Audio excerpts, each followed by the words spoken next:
Good Tuesday afternoon. This is April 14th, 2020. Day 33, no sports due to COVID-19. But we're with you until 6 o'clock, and we've got sports for you today. It's no live sports.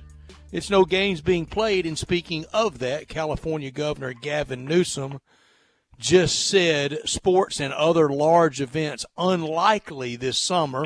The prospect of mass gatherings is negligible at best until we get to herd immunity and get to a vaccine. That's not saying 100%, but it's saying what most all of us have thought before the public feels safe. Dave, a lot of conversation about when to reopen the economy and when to go back to sports. Well, I think that's going to be up to a lot of individual people. I don't think it's just going to be necessarily an edict from government, local or state or national. I think people are going to go back to work if they can have the option of not, or maybe if they do have the option. I don't think people are going to do anything until they feel safe. I'm with you. I think we saw that by that poll where 72% said they wouldn't go to a sporting event. I watched this morning, and I can't remember if it was NBC or CNN, but there was an infectious disease doctor on that was saying probably we wouldn't have normalcy and gatherings of people in mass until 2022. So we're talking a little less than 2 years from now, probably, when we might feel safe. By then there would be a vaccine that would be in place, and I certainly don't want to be the bearer of bad news. I'm just trying to be as realistic. And I think your point is well taken. We certainly have watched in this country. It started in Seattle, and it was the hot spot. Then it was in New York. It still is, and overwhelming in New York. And yet we haven't gotten to our peak, and we know for sure now our peak by the new models won't come until late May or early June. So we're still, a month or more away from that. And we saw today, that's the big news of the day, the governor extended shelter in place throughout the state all the way through the month of April, through April 30th. So you won't be able to even think about going out and unless you're essential personnel or you're breaking the mandate. But now it's until April 30th. That's 2 weeks and 2 days from now. Yeah, and a lot of very interesting numbers out there, including the CDC has now added a number to the coronavirus update. The CDC has a 10-year average of seasonal flu deaths now included, and there are only 5 states right now with more COVID-19 deaths. That's New York, New Jersey, Michigan, Louisiana, and Connecticut than they have with seasonal flu deaths. Like, for instance, in the state of Tennessee, around 1,144 in a 10-year average from the CDC, seasonal flu deaths, 109 COVID-19 deaths. In Mississippi, 525 seasonal flu deaths compared to 111 fatalities from COVID-19. For Arkansas, 528 flu deaths, 30 COVID-19 deaths. No editorial comment there. That's just the numbers. No. But also it should be pointed out as you address those numbers that the numbers are rising every day in the United States today. The case change went up 3%, and the fatality rate is 6.5%, and that is rising. And so the case level in the state of Arkansas that you just mentioned, where there are 30 deaths, but it went up 1/3% today throughout the state in getting more cases. So we pretty well know that we're not close to recovery yet. So those numbers, unfortunately, are going to climb higher. Yeah, I'm looking at fatality in the United States, deaths at 5% of the total cases and recovered at 6%, updated 2 minutes ago. Huh. I just looked at the change. So we've gone 25,307. We're up 1,555 this year, and that's today. and that's a 6.5% change from yesterday. So the numbers are not very good, obviously, when you look at all of that. We do have more recovered in the United States than fatalities. If we're looking for a bright side, that's for sure.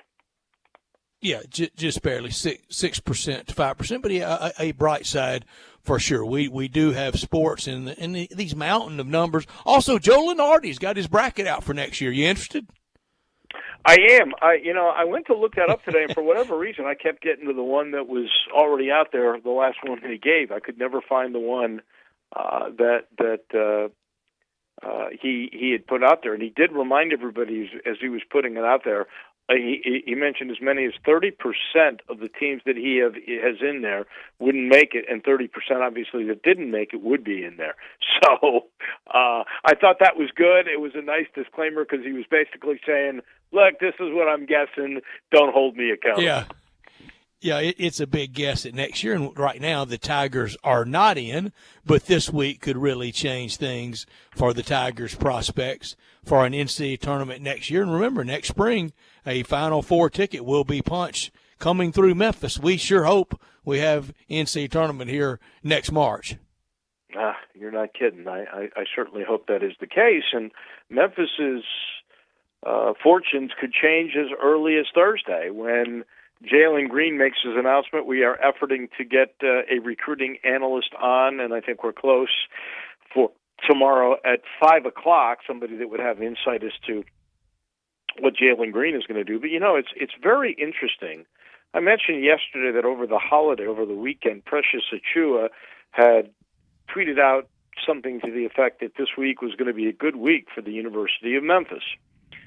And then yesterday he had another tweet about wish I could go back to the beginning, something along those lines. Hey, these tweets certainly make you kind of wonder if he's not actually thinking about coming back, and maybe the prospect of playing with Jalen Green and playing in an NCAA tournament, maybe winning a national title with the other pieces of the puzzle.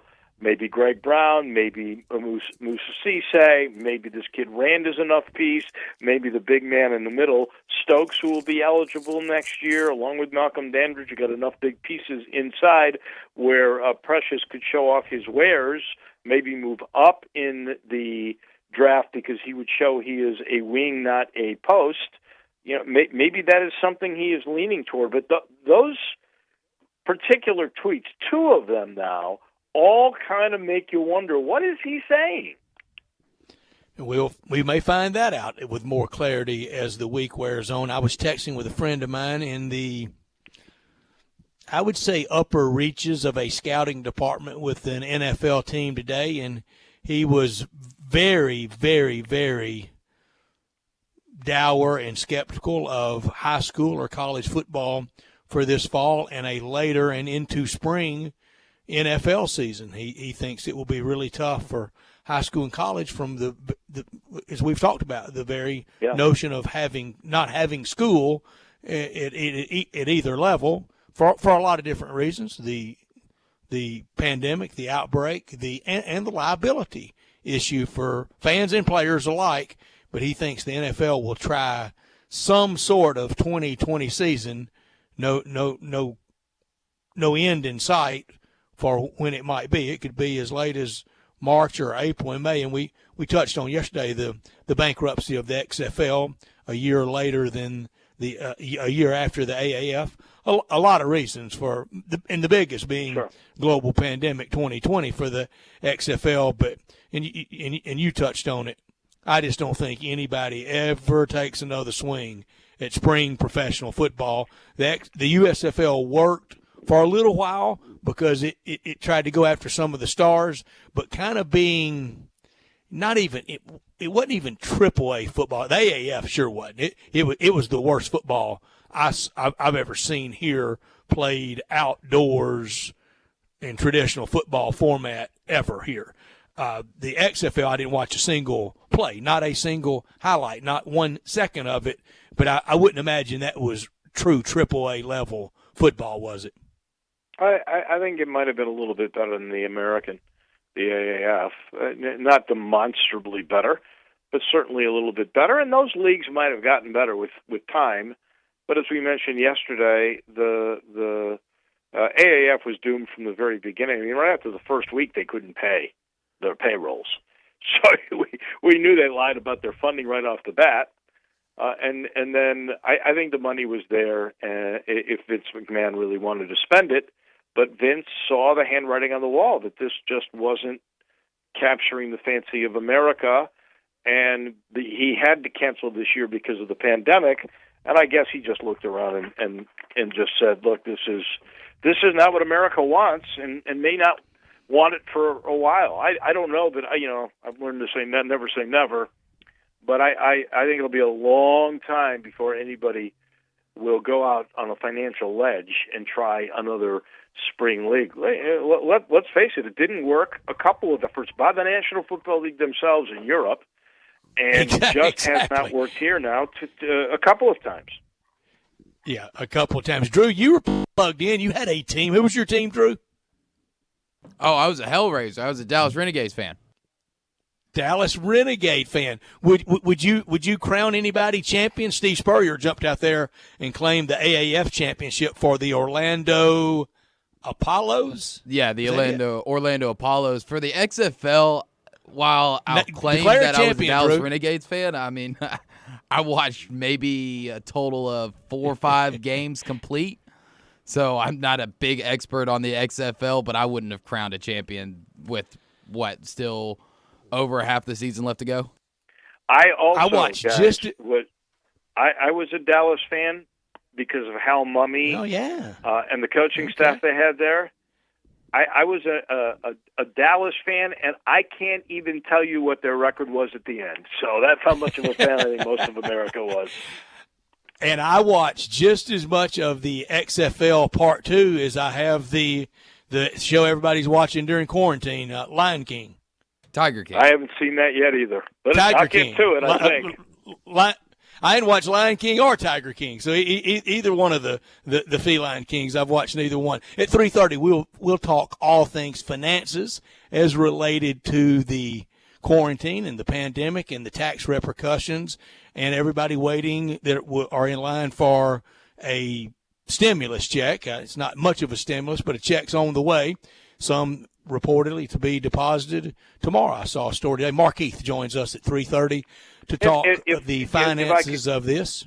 Let me try to explain. Part of the reason we wanted to bring Mark Heath on, a CPA, is because Mark, who does my taxes, by the way, Mark has really put a lot of tax returns on hold. Of course, the government has delayed the deadline to July 15th, but the reason being is that Mark has been working on behalf of a number of small businesses a way for them to get their stimulus money with this formula that we heard Walker Taylor talk about just a couple of weeks ago, how confusing it might be. I thought it might be a service to have him come on and explain the way the process works, who might be eligible, and he'll also let you know about tax returns and what might be coming and how you're eligible to get that refund.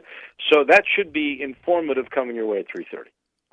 Yeah, it will be, in both from what he's representing for the company and the kind of the employees' questions and rights that they may have, asking about what their employer is doing far as applying for that. 4 o'clock, we talk college football with Brent Beard, and hadn't the story really changed in a blink of an eye, Dave? A blink of an eye. We were talking just a few weeks ago about how to pay college players, and now we're talking about the survival of some sports and athletics departments.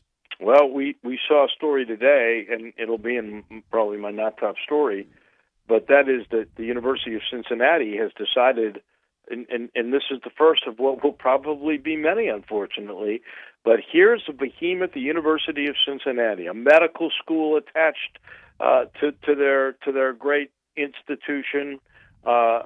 Sports that goes back to the 1800s. They dropped Division I men's soccer.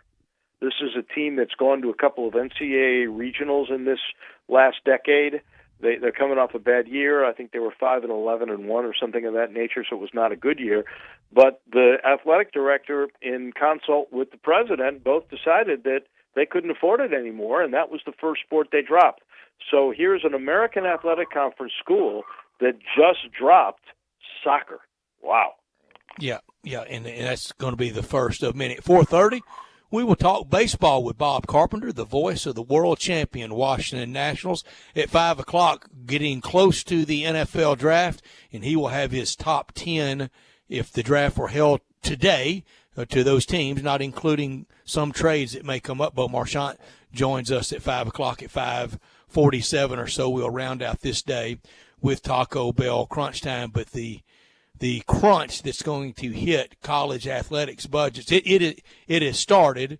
And what will hit colleges in general, Dave, because everybody naturally a lot scared.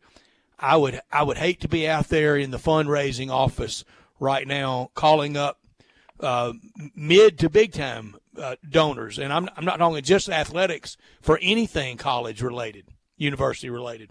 That is such a great point. And in that story that came out from Cincinnati today, one of the things that really opened my eyes, and I've talked about this, 85% of the athletic budgets of Power 5 schools come from college football. I made the point, I think it was in the middle of last week, that for a lot of the group of 5 schools, a big part of their money either comes from the institution itself or it comes from fundraising. The institution itself could be from the science department, whatever the president deems, or it can come from student activity fees. The University of Cincinnati, and I did not know this until this story, gets 47% of their revenue to run their athletic department from student fees. So when you're looking at declining attendance and you're not on campus anymore and you're just doing online classes, some of these fees then get dropped and you can't afford soccer anymore or something. And that's just going to be a part of the new reality. It's going to be, and for Title IX sports, they will stay as federal law, but even their budgets will be very different. Yes, the scholarship and the opportunity, it will and it should remain, but the budgets for everybody, I think from the very biggest, Dave, and I want to bring this up with Brent Beard. I've talked about the sanity in scheduling. I've got non-conference schedules for everybody in the SEC if they had to reschedule on the fly this year. But one of the things I think we could see, we talk about a lot of college sports could have a very 70s, 80s look and feel to it. I think you could see college football have to go back to 11 games and eschew that 12th game. And in a lot of cases, for the upper reaches of the Power 5, we know the 12th game, or at least one of those 4 non-conference games, particularly in the SEC, is Cupcake U, and I think embarrassing to have some of the FCS opponents they have on the schedules.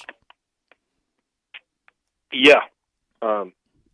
I was just double checking. I wanted, it's 43% of the money that the Cincinnati uses last year came from direct institutional support, just such as student fees, tuition waivers, and the endowments.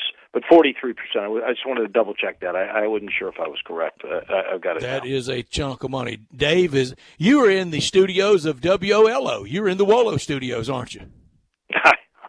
I am.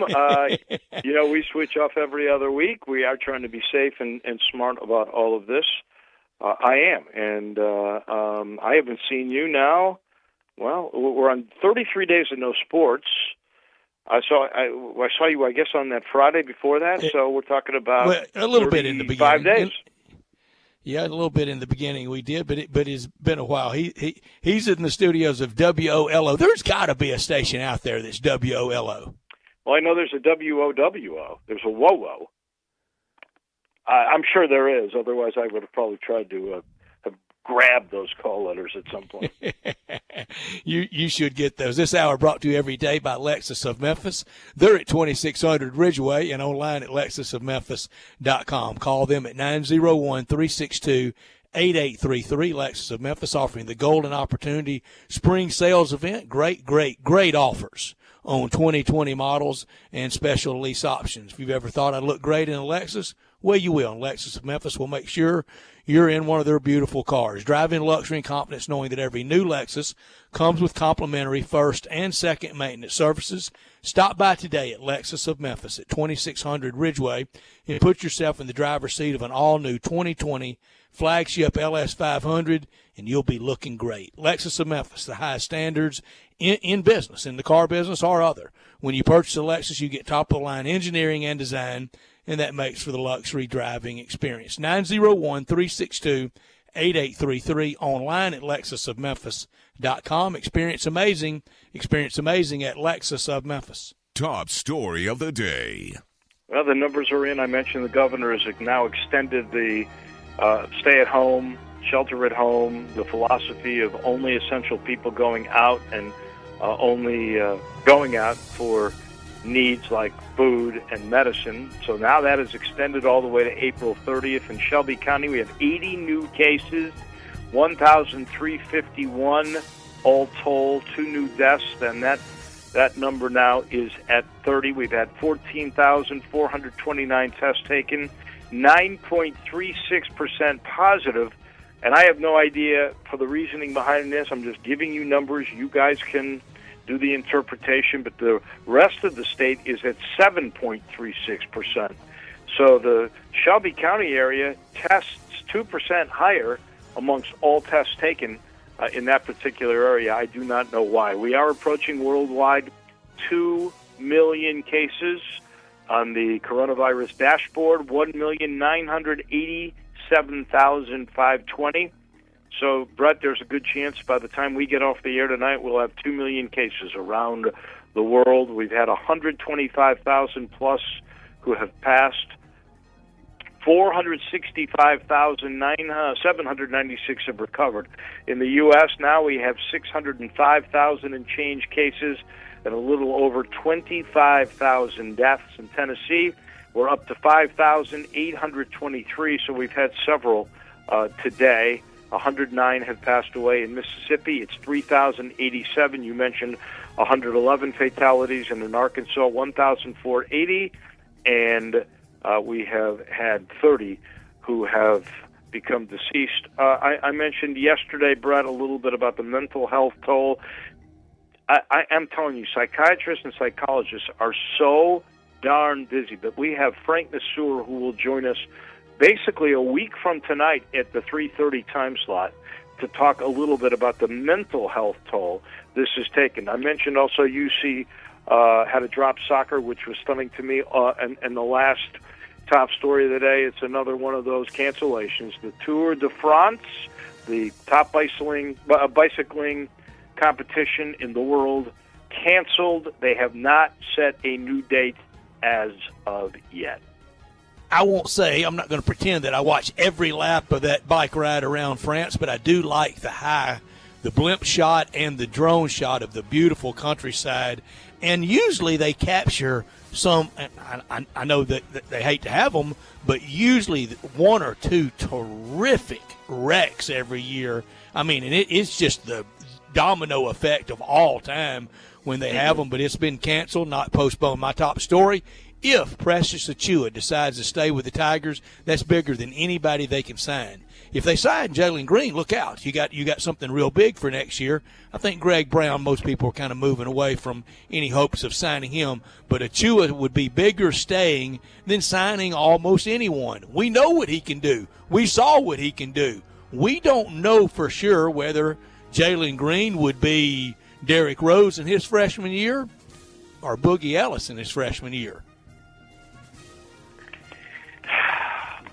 I will just say this. If you get Green and you've got Precious back with all the pieces that are coming back and you throw in Brown if he were to come, I think you'd be back to the same anticipation you had the year before with Wiseman. Maybe bigger. Not top story But then of the you got to day. throw in this. You got to throw in, will there be a season, I guess, is what you have to throw in. Sad news today from the world of baseball. Yanks co-owner Hank Steinbrenner, really his brother Hal has been the one that has been more front and center, but Hank and his brother really were the runners of the team after George passed away. Of course, they hired good people to be up front and center, but Hank passed away at the age of 63. It was due to a long-standing health issue which is not related to the coronavirus. My top story is Major League Baseball as well. Tomorrow is Jackie Robinson Day. Major League Baseball will celebrate it online.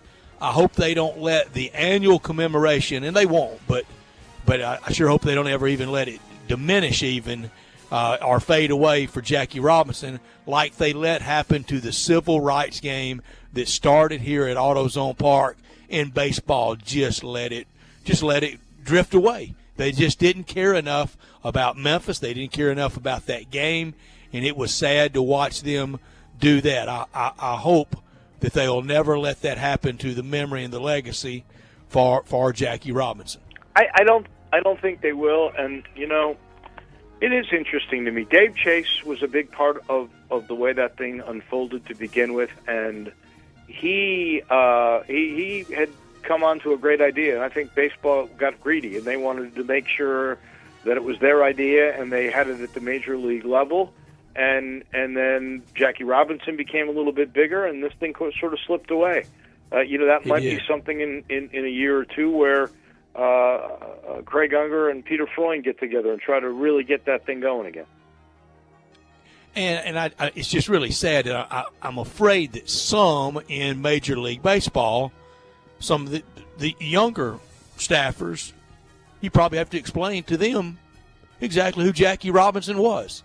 And that is a shame. Mark Heath, CPA, will join us to talk about small businesses, both the employee side and the employer side, on what they can do for the PPP loans and for recovery loans going forward in this global pandemic and the economic hit that we have taken. You're listening to Sports Time on Sports 56 with Wolo and Stats on AM 560, 87.7 and 96.1 FM. Greg Gaston and Eli Savoy get you through the midday with Sports 56 Middays. Delivered by FedEx. Weekdays from 10 till 1 on Sports 56, 96.1 and 87.7. A heart in my tasty Honey Nut Cheerios? Cereal, you trying to tell me you love me? Actually, it's reminding you that it can help lower cholesterol as part of a heart-healthy diet. Wait! They can help lower cholesterol? I've been so focused on the sweet, tasty taste that I completely forgot. Now I'm in love. Learn more about making Honey Nut Cheerios part of your heart-healthy lifestyle by picking up a box at your local grocery store. If you're going on vacation, making a college campus visit, or if business takes you out of town, there's just no better place to board your dog than Barks and Recreation, 965 Reddock Cove between Bud Davis Cadillac and the Blue Plate Cafe in East Memphis. Boarding, daycare, grooming, we have the best of everything at Barks. Indoor-outdoor kennels so your family member can go in and out as they please.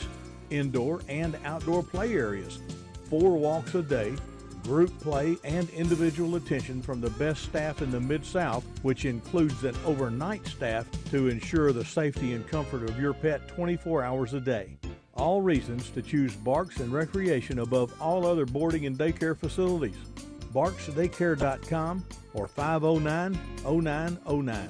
Check us out and make your reservations now at BarksDaycare.com.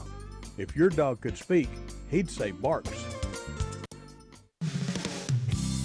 DeSoto Auto Sales specializes in late model cars with low mileage. They have the highest standards in the car industry. All of their cars are test driven, checked out from head to toe, unlimited inventory, every make and model. And if it's not on the lot, they'll find it for you. Walk in the door of DeSoto Auto Sales, 5704 Goodman Road. Within 45 minutes, you can test your car, get credit approval, and finish paperwork within an hour. No shortcuts at DeSoto Auto Sales. Kind, courteous employees, a down-home environment. DeSoto Auto Sales cares about your time. Lowest prices in a 350-mile radius. We're living in a world today where time does matter. Visit them online. Check out their referrals. DeSotoAutosales.com.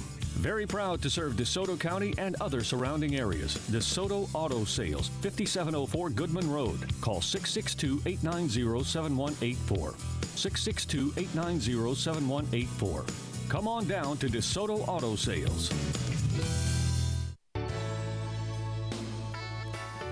Listen Sundays at 11 a.m. to join Idlewild Presbyterian Church for worship. Idlewild is a PCUSA church located in Midtown Memphis.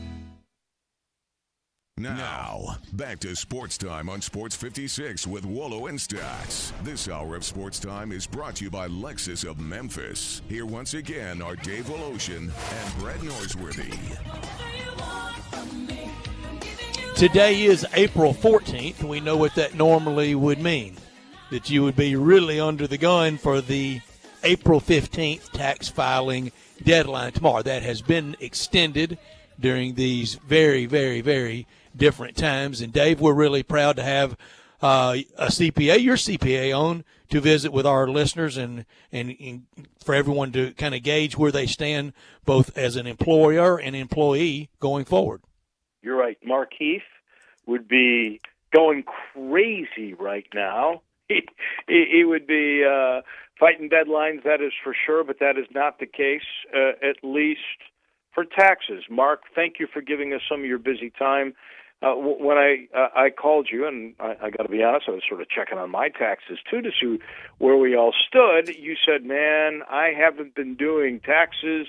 I've been doing small business stimulus sort of thing. So let's start there. How crazy is this year for you? How different is it? Well, Dave, up until about 3 weeks ago, it was actually one of the better and easier tax seasons I've had in my career. But when COVID-19 took its course and it became obvious that the economy was shutting down, things changed across the board.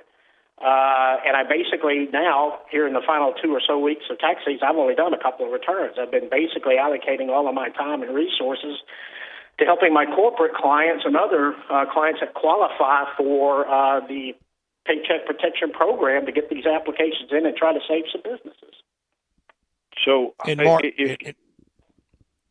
go ahead, Brett. Mark, everybody concerned about their finances, and I've heard some people describe this as the great American land rush, that people that are very, very, very liquid are out here trying to get a hold of this free, very, in some cases, free money. What are you finding on the economic factors? Is it people really desperate to people very liquid, or all points in between? Everything, Brett. I think everybody's trying to get a piece of the pie, regardless of what their real financial condition could be. There's nothing specific in any of the documentation that I've read telling somebody if you're stable, you're not under any pressure or financial constraints as a result of what is happening with this pandemic, that you can apply. You can apply, and I'm sure everybody probably is, if for no other reason to try to cover their payroll costs for about 2 months. I'll tell you, as long as I've been in this business, I've never had my phone blow up or my email inbox blow up the way that it did about 2 or 3 days before that first filing application could go in, which was back on April the 3rd. So starting from that point, really all I've done is talk to banks, talk to my clients, help them get these applications processed with the bank, and hopefully see some money coming in sooner than later. I don't know if it's majority or what kind of minority it might be, but any of the businesses that are shut down, you know, and the radio business is one where your sponsorship money, especially if it's coming from businesses that rely on the public being a part of it, they are going down. So I guess the government, trying to be as generous as they possibly can, have opened this up to any business under 500. Sort of go over the parameters of how you would qualify if you were a business out there. Well, any business with 500 or less employees is eligible to apply for the PPP loan. You just simply have to go through your own bank, prepare some documentation, fill out a 2-page application form, and submit it to the bank. The bank then in turn gets it up to SBA for approval, and then the checks start coming down. And I'm hearing that there's $350 billion in this pie. And there's a report that I heard as late as yesterday said that actually only about 2.7% of that money has actually gone out, but over half of that $350 billion pie has already been applied for. Now, the President and Secretary Mnuchin of the Treasury Department are already on record that if that pie goes away, and I did hear a bank president say today that he was estimating by the end of this week that $350 billion would be accounted for. President and Secretary Mnuchin have already said they'll go back to Congress again. Of course, that brings politics into play, but they are on record as saying they'll go back and try to get more money. And with this, Mark, you say a 2-page application. Would you call this easy to do for the employers? And what are the employees' rights to know that the company that they work for, that they did go through this and they did try to get it? And I don't think there's a very big decline rate, is it? Well, yeah, the application itself is not difficult once you understand the calculation of what the application calls your average weekly payroll is. But then that's where the fun starts, because there's really no uniformity in what we're seeing and hearing across the lending line. In other words, you could deal with Bank A, fill out the application, give them everything they're asking for, and then the next day call Bank B just to inquire what's going on. You'll hear a different set of requirements of what that bank wants. So that's the real frustrating thing that I'm hearing from other CPAs, is that there really is no consistency or uniformity in what the banks want and then submit to SBA. In some cases, this is almost being treated like it's a normal commercial loan. If you're going in to borrow money to buy some vehicles for your business, it's not. This is very different. There is no business owner is making a personal guarantee on the loan. There's no collateral required. Nobody's credit score is being checked. This is very, very different than what people are used to when they call up the bank, say they need a line of credit or a loan for some reason. And Brett brought up the decline rate. There is no declining, right? I mean, if you've gotten this in time and you're a business under 500 and you filled it out, and I know it is a formula of, I think rent is also involved in this, but it's basically your payroll times 2.5 over a period of what is it, 10 weeks that you're able to get it. Explain if there is a decline rate and exactly how the formula works. The only thing that I've heard about being declined is if the pie runs out. And then again, as we said, that the President and Secretary Mnuchin are already on record. They'll go get more. But again, this isn't like applying for a normal loan. If the bank gets your paperwork in and there's money available, you should be able to get your loan. Do employees have any right to ask if the employer has indeed made an application for this? Well, nothing I've read says an employee has a right to ask. I don't know why any employer wouldn't share the information, though, because the end result, the real intention of this whole program is to keep people on payroll. And that can be achieved through these loans based upon the math, the way it works out, that you're going to be able to keep people on payroll for just over 2 months. One of the conditions is once the loan amount is established and you get your check, the clock starts, and it's going to run for 2 months. And as long as you meet the requirements of what the loan has been granted for, like you mentioned, Dave, 75% of those proceeds going specifically to payroll. And then the other 25% can be broken up over mortgage obligations, interest on mortgage obligations, utilities, and rent. You're basically turning your loan into a forgivable debt. You won't pay any taxes on it. All you'll do is that's it.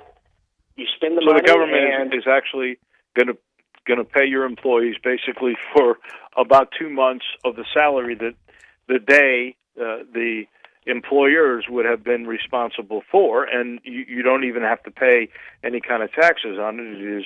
It is incredibly a great gift. There is no doubt about it. How long does it normally take when you've applied to find out if you're getting it? There is no set time frame. The original conditions of the other loan, not the PPP, but what is called the disaster loan, there was some communication from SBA that upon approval you get your money in 3 days. Now that is not happening. That's become very clear, and I've seen several reports in the past 2 days saying that people are getting notifications they're approved, but the money's not showing up within that 3-day promise.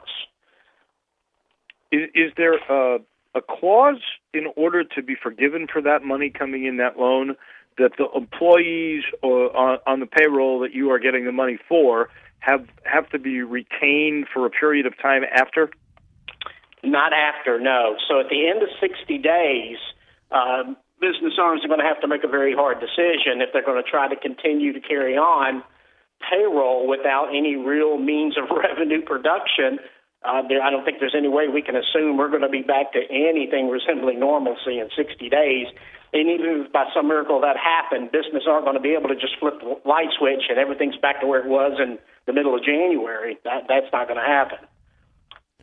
But, Mark, for that 8-week period, if they do the application, they're approved, for that 8-week period, do they pay you at your old rate or maybe even at a furloughed or reduced rate? Well, what I'm instructing my clients to do is pay people as if they had just worked a normal 40-hour week. And what that does is it puts you in a real good position around day 50 of that 2-month process to be in a real good position to know that you're going to have your loan forgiven. Because remember, you got to have 75% of those proceeds from the loan specifically have to go to payroll. So I'm telling people to pay a normal 40-hour week. And that way you're putting yourself in a real good position to not having any issues with whether or not you've got income or not. You're going to meet the requirement of the loan, and you're not going to have any trouble. It'll all be forgiven. It'll be turned into a grant instantly, and therefore you have no income to report, no taxation of the proceeds at all. We are talking with Mark Heath, CPA, on the stimulus money, especially for the forgivable loans that small businesses are getting. Very insightful stuff for sure. Tell me a little bit about the other stimulus money, the $1,200 checks that people, I think, are starting to get this week, maybe direct deposit right into their homes. There are going to be some checks that are sent out. What's the status of that money, and what does somebody have to do to get it? How do they also qualify for it? Correct, Dave. The stimulus checks are now going out, and some are going in as direct deposit if the IRS has that information to be able to make a direct deposit for you. In a nutshell, $1,200 per individual, or up to $2,400 for married, filing joint people, plus another $500 for any qualifying children. The first thing they look at is if you filed your 2019 tax return to see if you qualify. If that 2019 tax return has not been filed yet, they look at 2018. And if that, they'll base it off that. But what if you don't even have a need to file a tax return? Well, you're not out of the loop. If you're a Social Security benefit receiver, you're in the system. You'll get a check as well. In fact, the IRS just turned on, I believe it was earlier today or maybe tomorrow morning, there is a portal now at irs.gov where you can update information. If you don't want to wait for a check, you'd rather get it sped up and you want it direct deposited, you can log on to irs.gov, update some banking information with them, and you get your money a little bit quicker that way. There's phase-outs based on your income. Will that money be taxable, the $1,200 and above? It's not, because what it really is a 2020 tax year tax credit that you're getting early. Understood. Incredible. And is this, so they go back, could this be for a part-time employee as well, or if they paid some taxes on their money, or is this just for full-time employees? It was interesting to me. You said that, I want to clarify that. They'll go back if you did not have money paid taxes last year. They go back 2 years? To the 2018 return, correct. Wow. Last thing for Mark Heath, CPA, who's answered a bunch of questions. Got this. What about for students, more specifically medical students? How is it for them? As long as they're not claimed as a dependent on a parent's return or a guardian's return, they're going to be eligible to get stimulus check. The key is, though, they can't be claimed as a dependent on somebody else's tax return. Okay. Mark, thank you so much. Mark, terrific. It is enlightening for sure. I guess one last clarification: if you were, are you eligible for that unemployment if you were a part-time employee, or is that just for full-time employees? I haven't seen anything that says. I would certainly try to apply if I lost my job, period, because unemployment benefits have never been what they are right now. The federal government has actually stepped in and upped the amount of unemployment benefits that qualifying individuals can get, and it could be as much as $600 more than normal thanks to the feds stepping in, supplying the money to the states for people making claims. So that would be $875 if the unemployment that you would get in the state of Tennessee is $275. And how long will that last? The feds are staying in the program until July 31st. Wow. Mark Heath, outstanding stuff. We appreciate all of your help today, and I know you've got a lot of stuff to get back to work to. So thank you very much. Thanks, Dave. Thanks, Brett. Thank you, Mark. Thank you very much. That was very informative, Dave, and good. And of course, you were waiting to file on April 14th, weren't you? No, actually, I'm one of those guys that got it in. Like, really, normally I am, because I have a bunch of different revenue streams. I'm waiting on employers to give me those sheets, those W-9s, I think they are. Anyway, bottom line is I usually get it in kind of late. I actually got it in early thanks to all my great employers, and then this happened. So he's working on small businesses. But then again, we are fortunate in this regard that everybody got delayed this year because the tax filing deadline now is July 15th.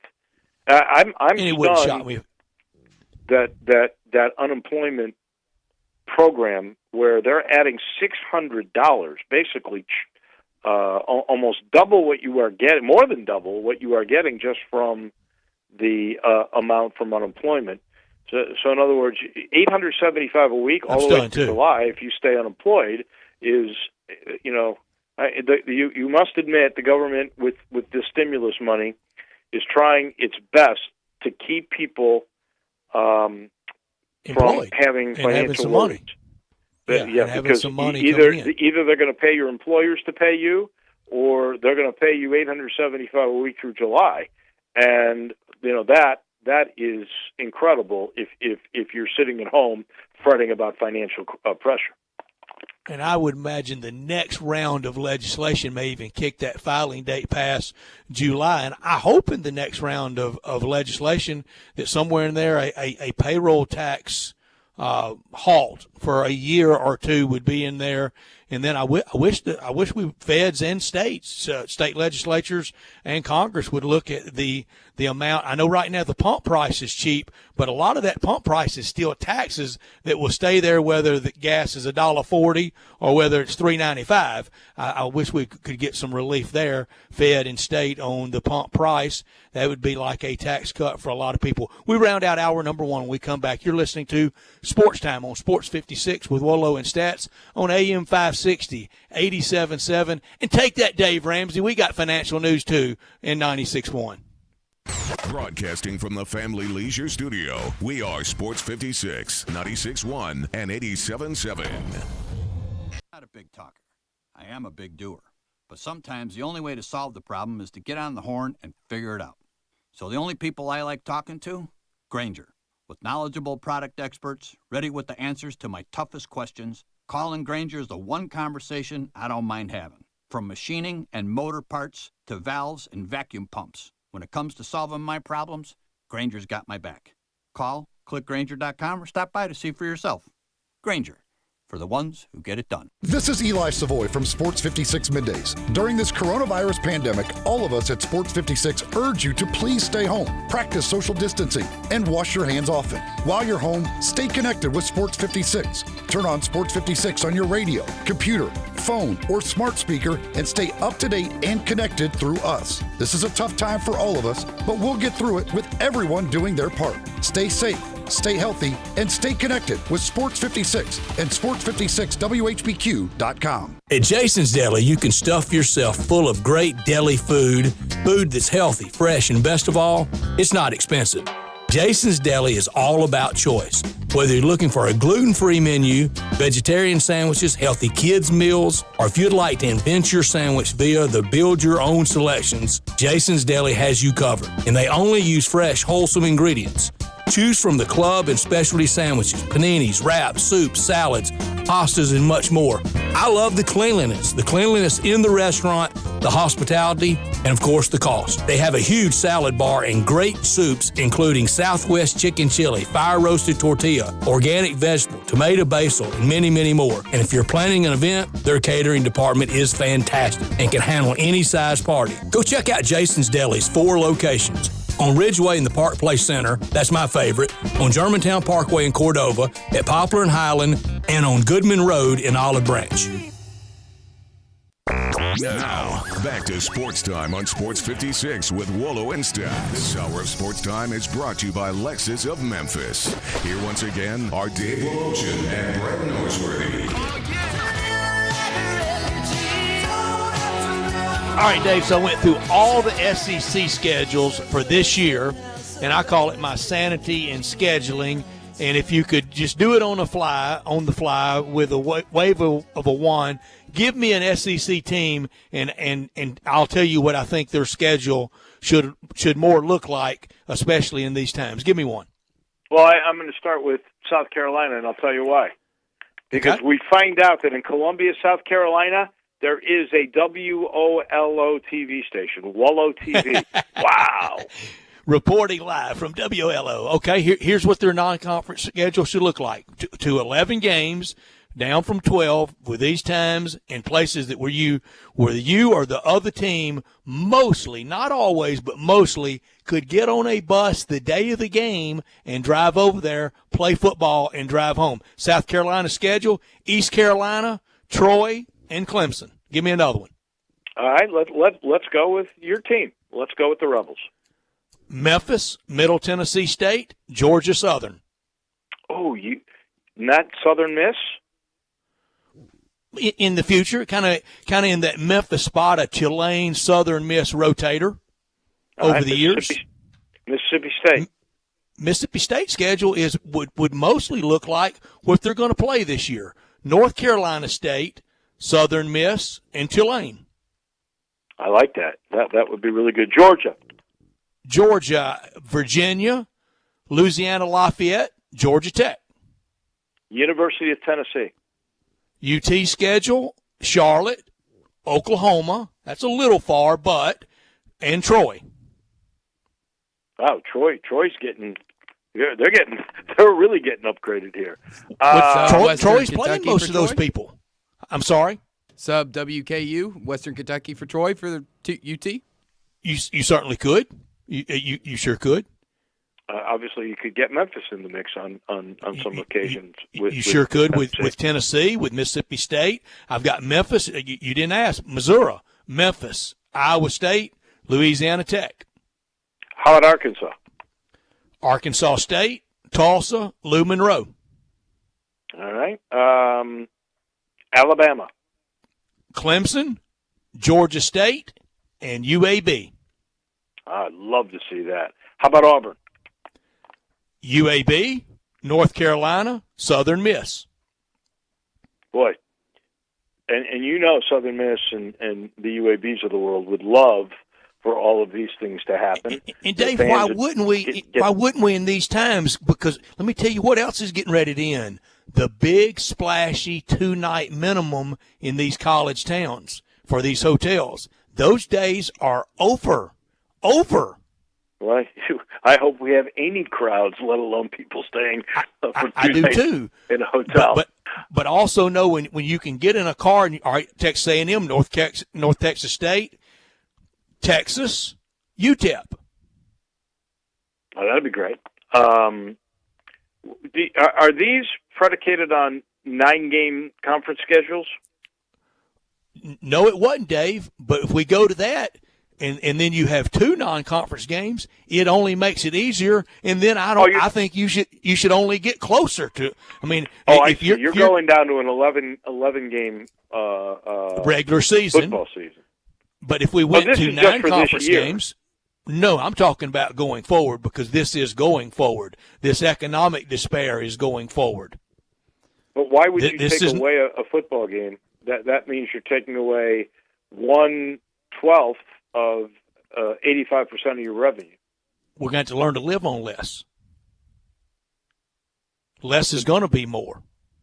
And what? But why take away a football game? I thought you were adding a conference game for reasons of scheduling and. Because I think people are going to be plenty extended in their entertainment dollar and in their going, and if you have less, it will make it.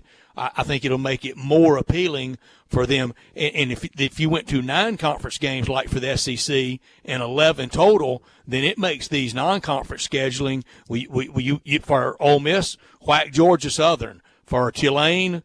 Or for LSU, I had Tulane, Texas, and Rice. Whack Rice. For Mississippi State, I had NC State, Southern Miss, Tulane. You'd probably have to keep a Power 5, so either Southern Miss or Tulane would have to go, and that would make it even easier and more appealing. I think you should even go closer to home when that happens.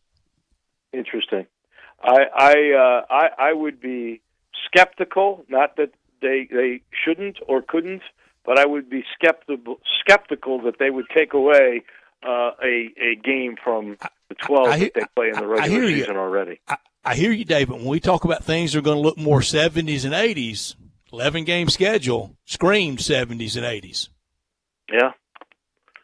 It'll be interesting to see if we go that route. I just, I know they're going to have to figure out ways to bring in more revenue and dropping when you're dropping soccer and you're the University of Cincinnati. You're trying to find ways to bring in more revenue. Well, the more revenue is going to be the expanded playoffs. Well, and that would be a good reason, I guess, to go down, because if you have more teams involved for injury, you're still going to have, I suspect, a championship game, so that would still be your 12th game. And in the short term, Dave, if you went down a game, the less assemblage of people is just simple math, the less chance of the density and maybe the resparking of all this a second time.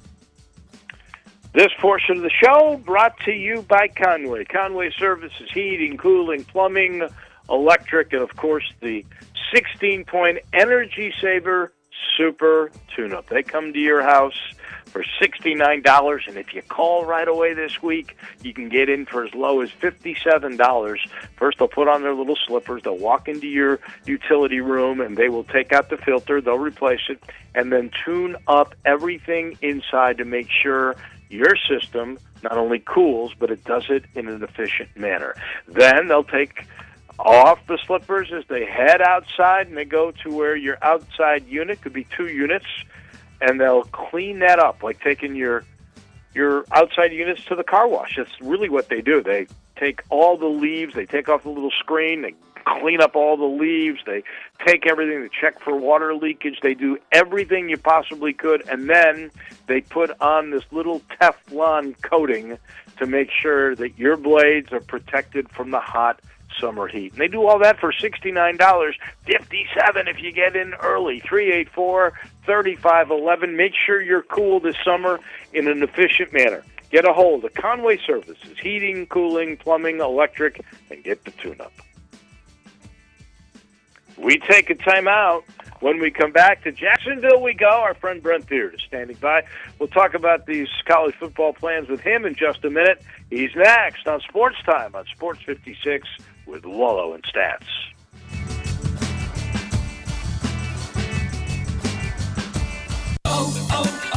O'Reilly. This is Jesse's O'Reilly Auto Parts story. As a nurse, not making it to work was not an option. But driving through the snow with my wiper blades struggling, I just didn't feel safe. So I pulled into O'Reilly Auto Parts, and before I knew it, an employee was offering to install the wiper blades on my car. I got to stay out of the snow for a moment, and I still made it to work on time. O'Reilly Auto Parts. Investments in securities involve the risk of loss. You've worked hard building up your retirement nest egg, but will it provide the income you need to have a comfortable retirement? Do you have the right investment mix? Stocks, bonds, cash? What about annuities or real estate? If you have $500,000 or more, call for Fisher Investments' free guide, The Definitive Guide to Retirement Income. Call Fisher at 1-800-885-7766. That's 1-800-885-7766. Sports 56 would like to recognize local businesses that are out there still feeding and providing for the community via curbside pickup. Let's support local business with your business. These local businesses include East Memphis Ace Hardware, The Butcher Shop, El Toro Loco on Kirby, Bartlett Small Engines, Spirit Shop Liquor Store, Five Ash Roofing, Tactical Guns and Ammo, and Wolf Chase Lemon Brace. Sports 56 appreciates the support of local businesses always, but especially during this time. Thank you. There's a new commissary in town in Collierville. Germantown Commissary is doubling. Yeah, they're still going to have the old Germantown Commissary by the tracks, but now there's a huge new Germantown Commissary in Collierville at Poplar and Houston Levee Road. It's huge, too. There's a drive-through. There's plenty of parking, no telephone pole to get in your way, a cool patio. It's right by the track, so the tradition continues. And this is a tradition that's been around forever. That commissary is famous for hickory-smoked, slow-cooked Memphis-style barbecue. They've got a private party room at the new one in Collierville. Self-catering still continues. Party packs for $5.95. Basically, the great ribs, the great pulled shoulder, the great deviled eggs. Everything is there in Collierville and Germantown now. So there is now a Germantown and Collierville style of barbecue. It's called Germantown Commissary. We are Sports 56 WHBQ Memphis, WIVG-FM Tunica Memphis, and WPG-FLP Memphis. Flynn Broadcasting Stations. Now, more of Sports Time on Sports 56 with Wolo and Stats. This hour of Sports Time is brought to you by Homer Skelton Hyundai. Here once again are Dave Woloshin and Brad Norsworthy. Dave high atop the studios of WOLO. I'm high atop the studios at Rose Lane and Broadway. I like to call it the Avenue of the Americas in Forest City, Arkansas, United States of America. We welcome you back to hour number 2 of this day, of this show, April 14th, 2020. Every Tuesday at 4 o'clock, we talk college football, college sports with our friend Brent Beard down in Jacksonville. He's a college football analyst for First Coast News, a Heisman Trophy voter, and co-hosts of College Sports Today on Sports Radio, 9:30 a.m. in Jacksonville. And Brent, Avenue of the Americas? Yeah, that's what Rose Lane and Broadway, that's what it is, isn't it? You've been here. You know how busy it is. I love that. Hey, you know what? Here's one thing. Here's one thing I can guarantee right now. The Avenue of the Americas in Forest City about as busy as the Avenue of Americas in New York. I think my favorite road in Forest City is the Avenue to the Clubhouse at Forest City Country Club. That part I really do. Brother Beard joins us now. I'm not sure there are any avenues real busy right now, but guys, always nice to be with you. We are having some much-needed rain here to take care of our drought, but there's no drought of college football news right now. It's really not, Brent, and kind of in a kind of in this COVID-19 coronavirus tsunami that hit us. Everything that we had kind of speculated about and maybe on the good side of college football hope for expanded playoffs, maybe a rush for conference realignment, now may have to speed up because of the economic ruin that a lot of places are in and a lot of cuts that people will have to take. You know, we went from worrying about how we were going to pay players a few weeks ago to now survival. Well, and I'm sure you guys probably saw today where the University of Cincinnati has cut men's soccer. That it's no longer one of their options.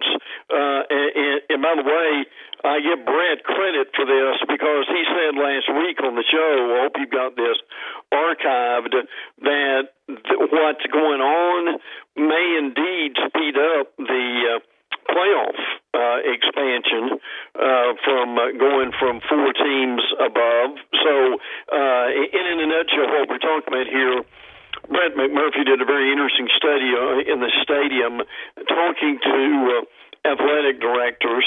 88% said they see the playoff expanding at least to 8.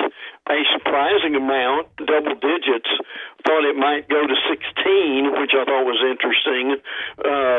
Now, guys, to me, the importance of this is whatever the number is, and I'm okay with 8. 16 is interesting, but if you're going to do something like that, you've got to get home games for your top seeds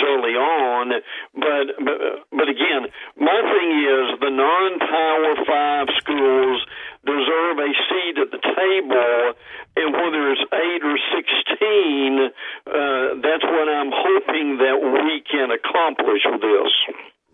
Well, if it was 16, how many seats would they get? It would seem to me if it was 8, the model would be 1 for the group of 5, the highest rated group of 5 would have to be a champion. And then the 5 winners of each of the championship games that they have in their leagues. So that's 6, and then 2 at-larges. That I think is a very workable and as equitable as you're going to get in a rigged sport like football, but as equitable as you could possibly get. If you got 18, I can't imagine they would give all 12 conference winners and 4 at-large opportunities. They would weigh it more toward the Power 5. I wonder how they would work that sort of a thing. Are you only going to give 1 slot out of the 16 to the group of 5? Well, at this point, it's really open for speculation. I'm actually surprised. You guys may not be, but that 16 was ever mentioned. I think we'll go to 8 guys before we do 16. I think 8 would preserve your integrity of the regular season, as people say, and as Dave said, your Power 5 conferences would be given. Obviously, the champions possibly. Then you've got wild cards. Certainly, one of those would be for the non-Power 5. And even some of the ADs said in the story that if you go to 16, you would almost have to reduce the regular season schedule if you went to 16. Now I can tell you this: they ain't getting rid of the conference championship games. What they do with the rest of it, I don't know. But I think the bottom line here is there's certainly more interest now. As Brett said last week, the economics and the current state of the game is may very well speed this up. Now, y'all hear me out on this. All right, if we went to 16, even if we went to 8, I think there will be some on-campus games that will be necessary. Yes. But even then, even with on-campus games, I think you could go to the current better bowls that you would need to encompass those, and you could sell them on this on ever so often, like locally here, the AutoZone Liberty Bowl. I know they want it for here. That's the very idea. That's the gist of having a bowl game, is for the economic impact for a city. But every 4 years, let that be the host even on campus. And it has been done before. It was in dire circumstances, but Duke hosted in Durham the Rose Bowl right after the 1941 season because people were still very scared of maybe another attack on the West Coast. And ever so often you rotate Gator, Outback, Holiday, Liberty, Music City, and the other bowl game in Orlando, the Capital One Bowl, the Houston Bowl. You rotate them, and every 3rd, 4th, 5th year, that game, the AutoZone Liberty Bowl for the year 2027, it's in Columbus, Ohio. I don't disagree with that, but my question for you would be why do you have to have on-campus sites for? We're only talking. Now, I'm not talking about a 16-team playoff. I'm talking about an 8-team playoff, which is 4 sites on the first week, 2 on the second, and the championship. How much can you ask your fans to do? What now? How much can you ask of these fans, especially in the economic times we are heading in? Well, I think we've been asking them to do that in basketball, and they show up in great numbers for those games. Not anywhere near the numbers college football travels in, Dave. Not anywhere near it. Well, and that's what I hear, especially from your blue bloods.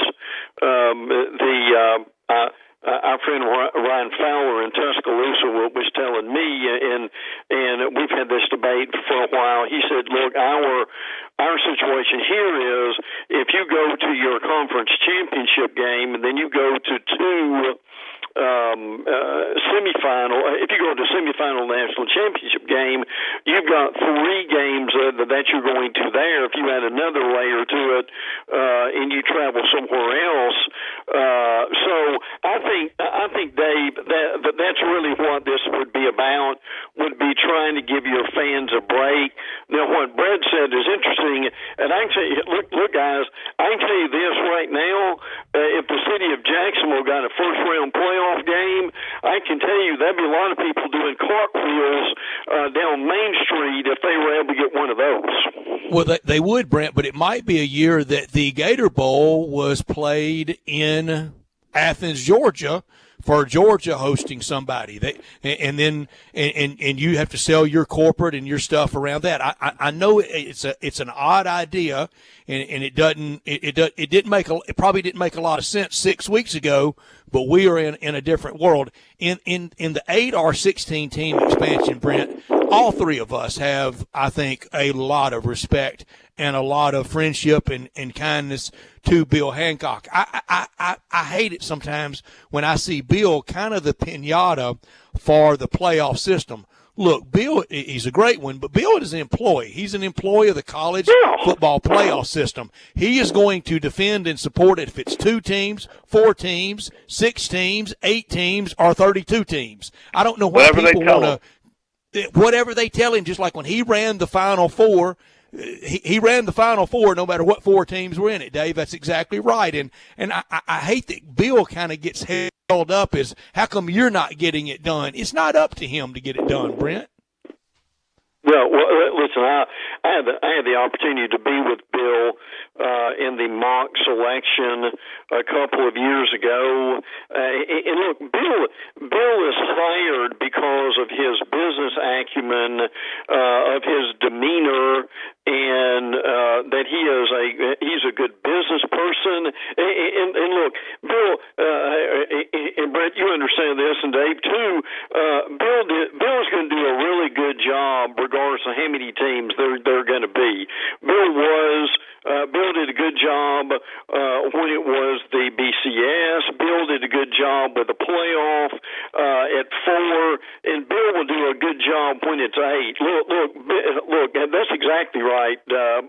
He is very unfairly looked at with this when he doesn't make the decision on where this thing's going to go. But whatever number we come up with, I think he'll do just as good a job with that as he is with 4.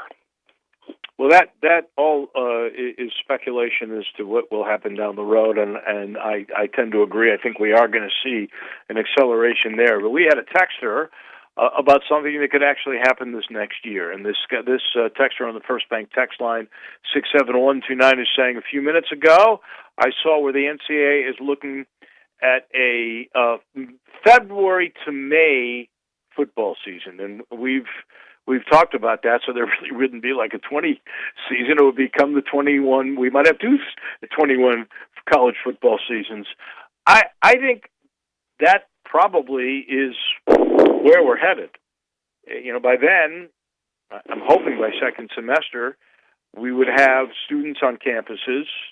I don't know if we'll have a vaccine that's workable or a treatment by then, but maybe we are back to some semblance of normalcy, and maybe we have football and basketball actually going on at the same time. Basketball would end as it normally does in April, and you'd have a football championship game in May. What do you think, Brent, of the possibilities of those sorts of things, football and basketball, happening at the same time? I think they could coexist in a situation like this because it is unprecedented times. Now, again, we need to be clear. They're looking at everything at this point. They're really looking at every scenario, obviously with the hopes that they could get started on time as they normally do and start with Week 0 and Labor Day games. I'll be frank with you that will be really hard right now in a lot of ways, but we'll see where it goes.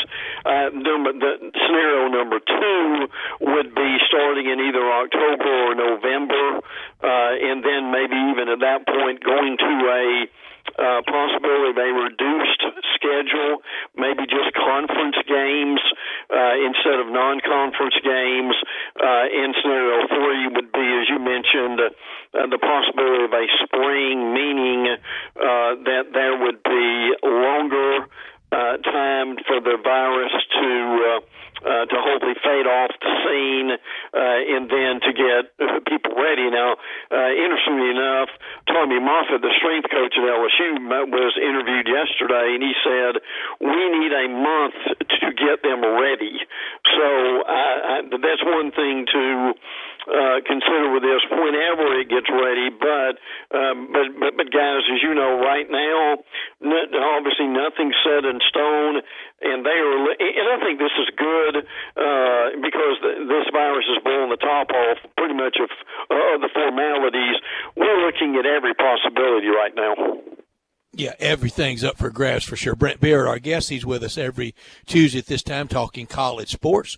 Well, today we're talking about the life that we could be living in going forward after the coronavirus, we hope, comes and goes. Brent, two scenarios here. And if you're the top whatever position player in high school football, you're heading into your senior season of high school football for the fall of 2020, and you're Herschel Walker, or you're Peyton Manning, or you're A.J. Green, whatever grouping you play, you're the top player. You know you've got the pick of any place you want to go to. You think they'd really miss not playing high school football next year and taking one more shot to the shoulder, knee, or ribs?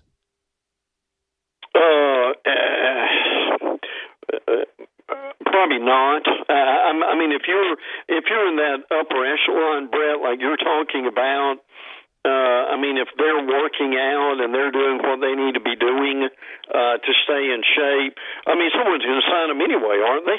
Because they know what a kid like that is going to be able to do. So, listen, that really brings up an interesting situation here of guys. Could you have a high school season, and even people are speculating an NFL season, and have a college season delayed? I mean, this brings up so many different things along this line too.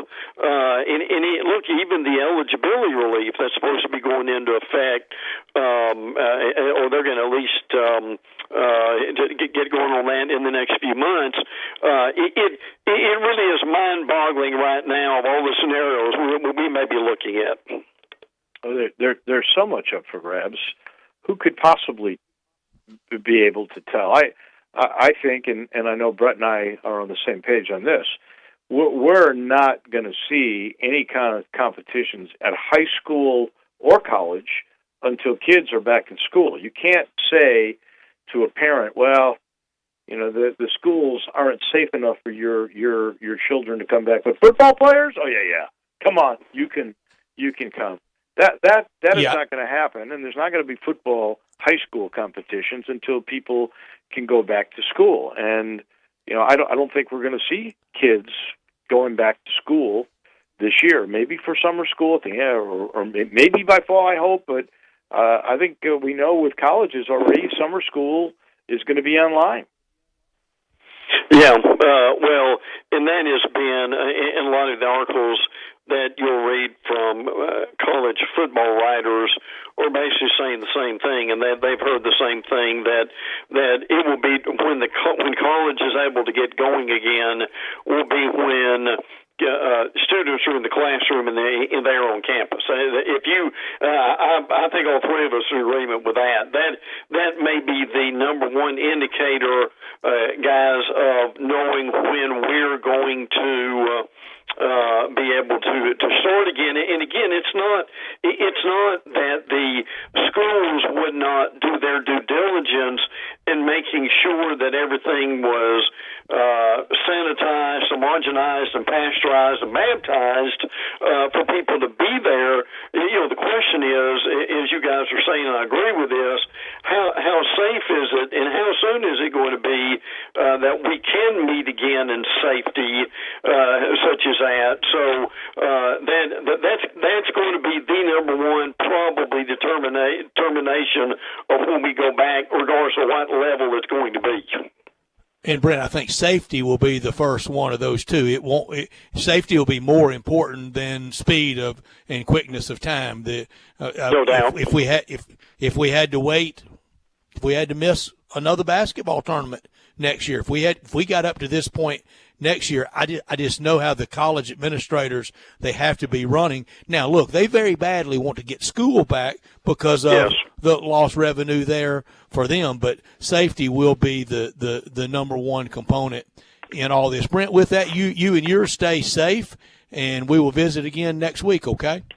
Guys, always enjoyed it. We know it's a lot of speculation and visionary stuff, but it's always fun to look forward a little bit. And when we wish the same for you guys, that when we talk this time next week, that things will be looking better all the way around. We sure hope that. Thank you, Brent. Okay, so Thank you very much. You. Thank you, Brent Beer. We appreciate it as always. I'll let you know this hour of the show is presented by Homer Skelton Hyundai in Olive Branch, and also of Genesis of Olive Branch, my little blue beauty. That's what I call my new car. That's the G70 that I have that is just absolutely incredible. That's the only way I can put it. And anybody I've showed it to, they say, "Wolo, that is the prettiest car you've ever had." And then if they get in the car with me and they see me tool down that thing and I step on the accelerator, they go, "Wolo, that's the fastest car you have ever had." But it handles so well, and it has all this great technology inside that makes it probably the safest car that I've ever had. Literally, I push a button, it won't let me get in the other lane if a car is there. If I put it on cruise control and there's a car in front of me, the car automatically brakes. It's got special headlights. It's got every alert that there is known to man.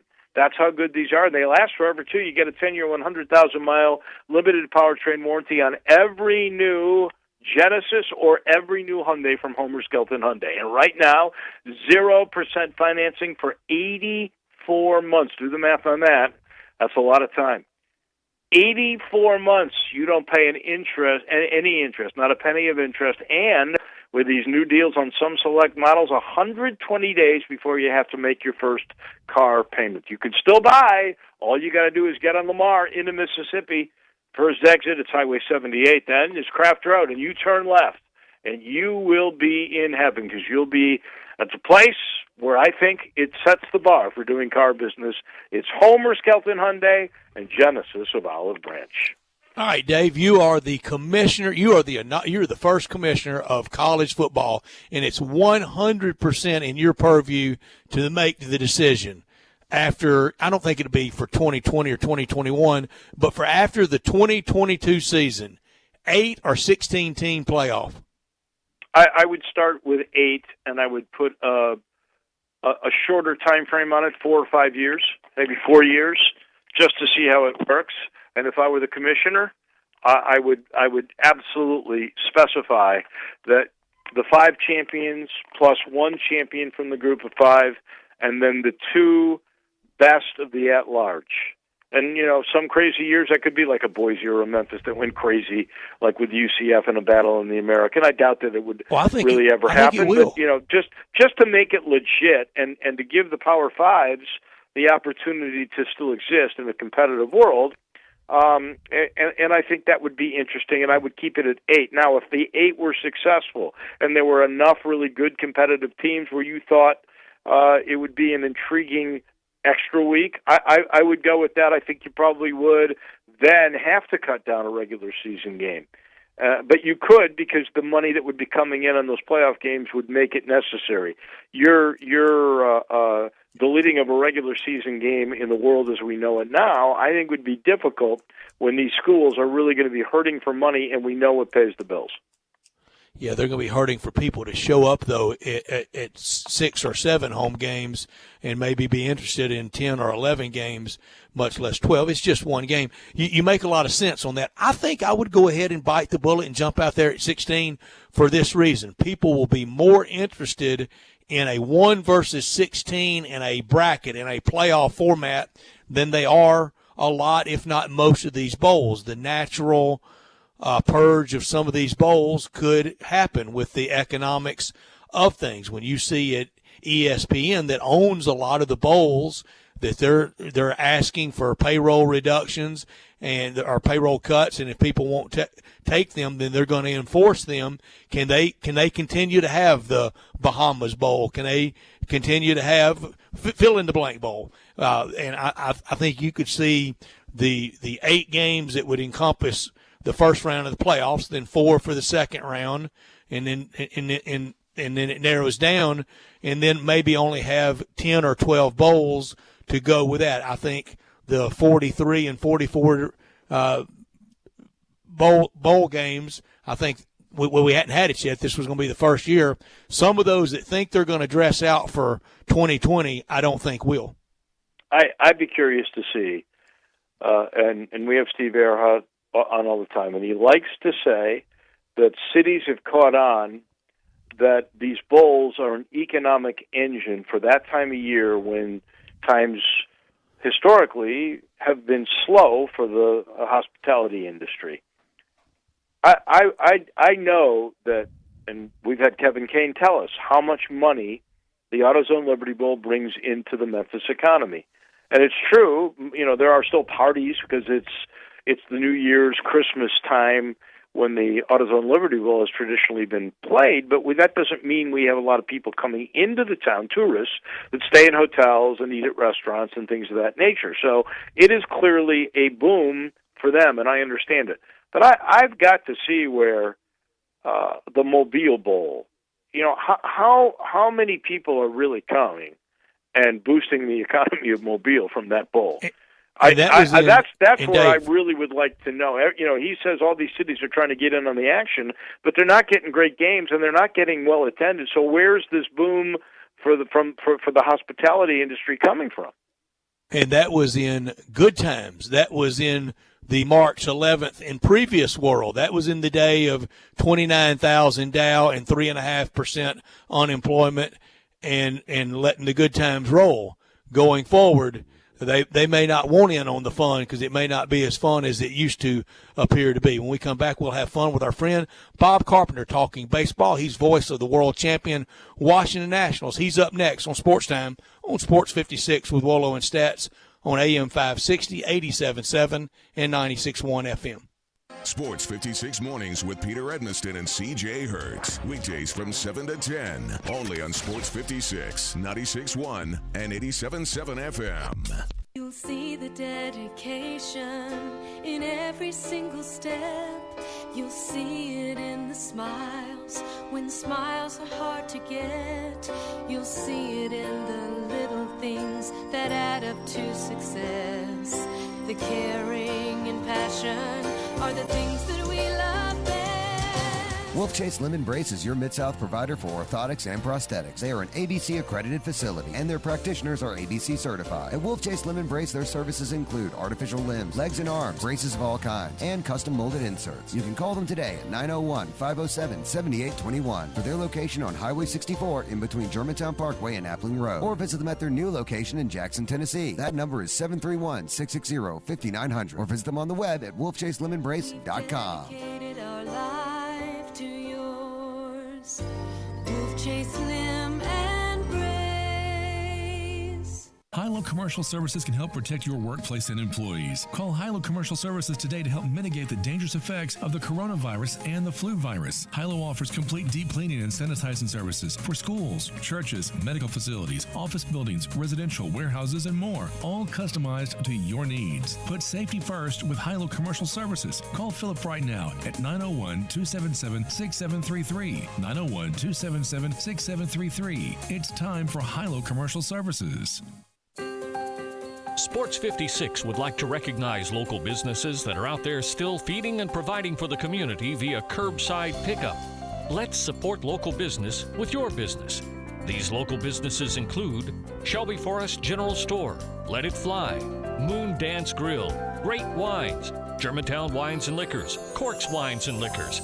Sports 56 appreciates the support of local businesses always, but especially during this time. Thank you.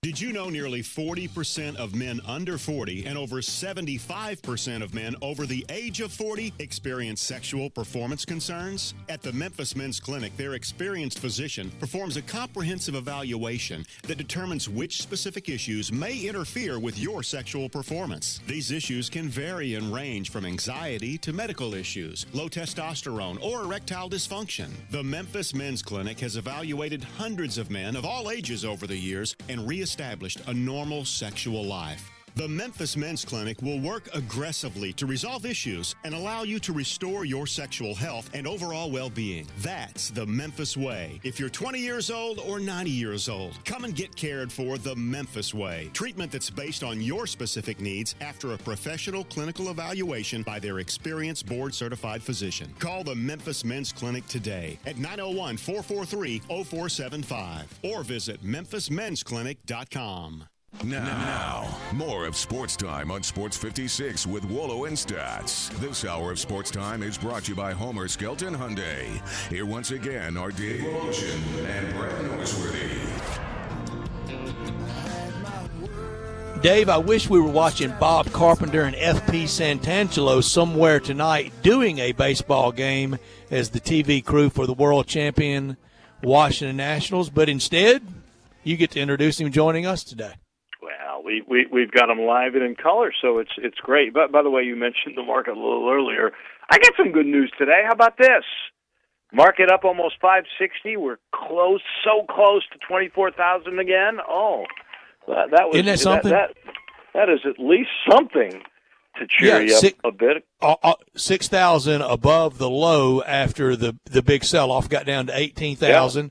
Now up to 24. I say only 5,000 from around the all-time high of 29 and change. Yeah, well, let's keep going. I'll tell you whose stock is always high. That would be our friend Bob Carpenter, the voice of the Washington Nationals. Bob, how are you? Hanging out in Tulsa, quarantine, being safe? I know you are. Geez, I didn't. If I'd have known you guys were going to drop that stock market stuff on me, I wouldn't be looking at my phone all day. All I got to do is tune into you guys. Now that you're in the afternoon, and you can give me a little more info than you used to in the morning. Oh yeah, well, we're now. I'm doing good, Wolo. Let me tell you, Bob. I think I told you on the phone the other day, or maybe by text when we chatted. I've been a little lucky here because our charity golf tournament, which we're moving to a new club this October, if we have a tournament in October, that remains to be seen. But it's a wonderful club in Tulsa called Cedar Ridge. They used to have, for 3 or 4 years, a regularly scheduled LPGA Tour event there. It was called the John Q. Hammonds Classic. And some of our Memphis Redbirds fans should be familiar with John Q. Hammonds because I think he built the AA ballpark, or at least helped the Cardinals build the AA ballpark in Springfield. Mm-hmm. He's a big booster of Missouri State, which used to be Southwest Missouri State, alma mater of Ryan Howard of the Phillies and Ross Detweiler of the Nationals, two guys who came through their baseball program. So anyway, they used to underwrite the tournament here, and luckily for me, that golf course is 1 mile outside the city limits of Tulsa, which has shut down all the public and private golf courses. But Cedar Ridge is technically in Broken Arrow, Oklahoma. So we're still open. We're doing 15-minute intervals on tee times. One person per cart. You can walk if you want to. Members only, no guests, no fivesomes, which pleases me greatly. I think fivesomes is the biggest evil that's ever been perpetrated upon a golf course before. They're one of them, yeah. Yeah, they're one of them. No flag. You don't even have to touch the flag stick. They've got these foam rollers that fill up most of the hole. So when you make your putt, you just take your putter and flick the ball out of the cup. No rakes in the traps, which is not even a factor for me because I don't even know what a sand trap is. But and I say that in total jest because I was in 5 of them last week. But anyway, we're getting. So are you? Let me ask you this: when you get in the my trap, yard looks like Augusta, by the way. Are you able to, with your golf shoes, your little soft spikes? Are you able to? What we're doing is we're kicking around the dirt and placing it on there because nobody's raked. So that's fair. Yeah. You do whatever little housekeeping you can. Yeah. Yeah. I thought about bringing by my your own parameters, Bobby, from the house, but I didn't want to wear the thing out. You should be able to play around. If you've got a single cart, spaced 15 minutes, only foursomes, you should be able to play around in about 3.5 hours max. Last Wednesday, we played in 3:20. Now, before that, it had been really wet around here, and it was cart path only. and there's still about 2 or 3 holes that just don't drain well, where you still got to leave your cart on the path. Now, we've had some rain yesterday and last night. We'll see. I'm playing at 2:30 tomorrow. We'll see about that. But, 3 hours and 20 minutes last Wednesday. That was the first time in about 3 or 4 weeks we've been able to actually drive on the golf course. How weird is this that we're sitting here with Bob Carpenter talking about golf during the pandemic and not mentioning baseball? And I know, I believe that there was a Washington National What's there to mention? Yesterday that was reported to have the coronavirus. I mean, this is obviously a weird time for baseball, and in a time, Bob, where it's very possible you will not announce a pitch at all, a regular season pitch this year. It's possible. And, Wolo, I told somebody, I think, on a show up in D.C. last week, because in every Major League market, fans, they want baseball. They want it, but, cooler heads and more sensible heads have to prevail here. If we do play, it's probably going to be most of or the entire regular season without fans attending, which would be very weird. I heard on TV or on the radio just a few minutes ago on MLB that the Korean Baseball Organization, KBO, evidently ESPN is talking to them about picking up some games, and I think they're planning on playing in empty stadiums. And I think Gerardo Parra, who was one of our inspirational guys last year, he's already playing over in Japan, and they're playing in some empty stadiums. So, Wolo, it's going to be weird. I mean, I don't know if we're going to Arizona. We are a spring training Florida team. We could end up down there, and, there was even talk last week of just having the Grapefruit League have a champion, the Cactus League have a champion. You play a World Series after some playoffs, and you could have 2 National League or 2 American League teams meeting each other in the World Series based on who comes out of the spring training, states of Arizona and Florida. I mean, we could end up in a division with the Cardinals and the Marlins, who are 20 minutes away, if that, the Mets, who are about 50 minutes away, and the Astros, who are about 200 yards away from us.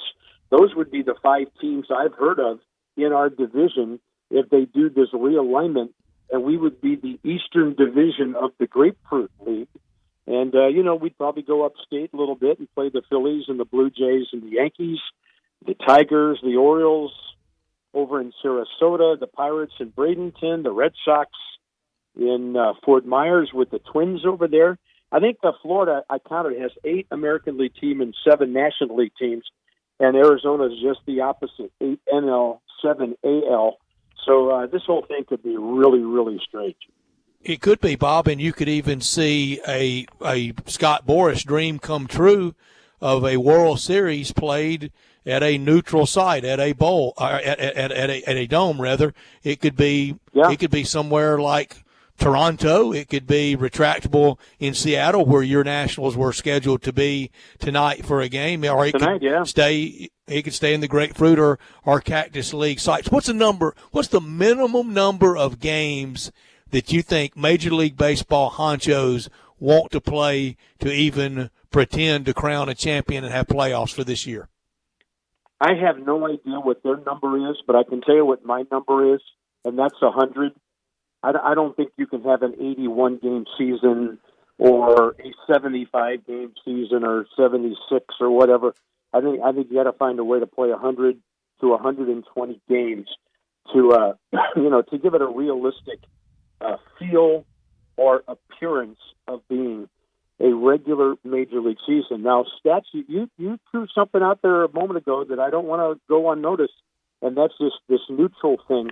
I don't know if Wolo and I have been talking baseball for a long, long time, and I think I might have mentioned this on this show before, but Whitey Herzog used to say, and this is back when everything was normal, Whitey Herzog used to say they should play the World Series in Honolulu at noon or 1 o'clock in the afternoon, play 7 games in a row out there, if that's what it takes. If you want to take a day off after Game 2 or after Game 5, whatever. But he said, most of the fans who love their teams, they don't get to go in the stadium anyway, unless they have season tickets. And he said, it's all the corporate people and baseball people take up all the seats and all that. A slight exaggeration, of course. But Whitey's contention was play 7 games out there. You can play you can have World Series day games every day. You'd be on prime time in the Central and the Eastern time zones, a little bit earlier, of course, in the West. And I don't know how serious Whitey was, but he was talking about that 20 years ago. That shows you how forward-thinking Whitey Herzog was. And something of that ilk could happen. And I'm thinking if we play our schedule in Florida, we got 2 dome stadiums down there. We got Miami, we have Tampa Bay. We're going to have to move around the state anyway. It's not like Phoenix, where you have one dome stadium and you have 15 teams within 50 miles of each other. Florida's a lot more spread out, and we may have to utilize Tropicana Field and Marlins Park if we do such a thing. Do you think the casual fan in Washington, or in the case of the Chicago Cubs, in you calling Chicago, Cub fans typical fans? My question is, will the baseball fans in those markets where your local television packages are critical to the revenue stream of your baseball team, will those fans care if they never see the team except for on television? They can't go to a game.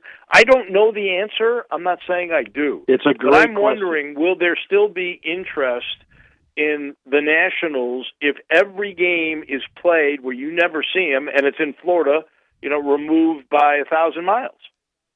I think it's a great question, Wolo, and nobody knows the answer to that, but it's a fantastic question. I think to begin with, the interest will be high.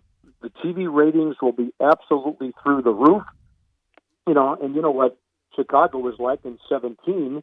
Well, this year's the same for us. You're coming off a world championship. The curiosity factor and the excitement factor is very high. And the Nationals, this is tragic for them, this whole thing that has happened, because who knows? I don't know how many more season tickets they were going to sell or did. I know it was pretty substantial. There would have been a ring ceremony last week. There would have been opening day with the flyovers and the flag on the field and all that stuff. Your question is a great one. How long will baseball be able to sustain that interest when you don't get to go to the ballpark and make noise and cheer for your favorite teams? So, that remains to be seen. I think it's going to be killer ratings to start with, and then I think there's going to be some kind of drop-off at some point, especially if your team's not in contention.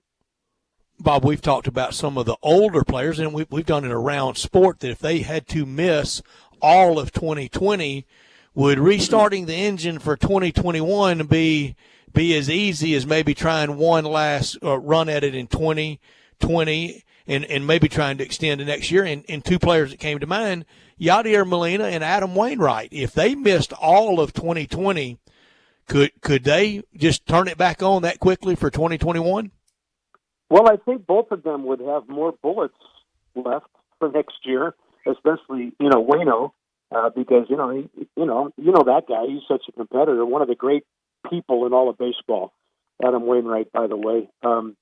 I left the Cardinals his rookie year, and it's kind of funny. We've kind of had a cordial relationship throughout our time because he was aware of my connection, and we had met back in 2005, in 2004 before that. But, he would have some bullets left, but hey, you're a year older. I guess, I would think that he'd be smart enough like Yachty would to heal up, to do things to be ready and stay ready, veteran guys who know what it takes. And but Father Time, he marches on, man.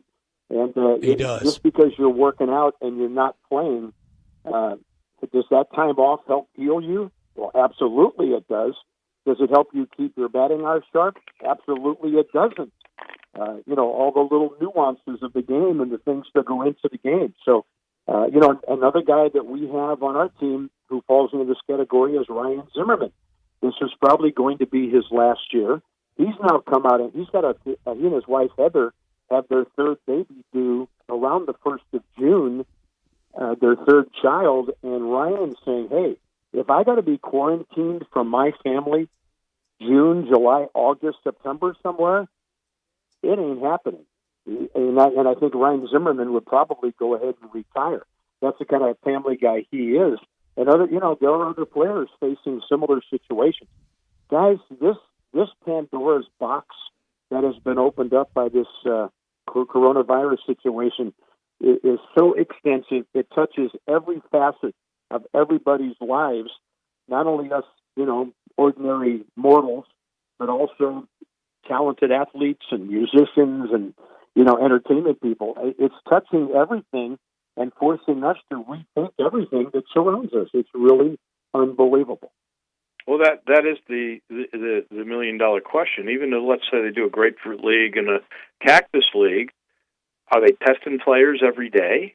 Because if we have one player who gets sick again after that, we're shut down again. He's in a clubhouse. He's in the clubhouse. Are the announcers traveling with the team?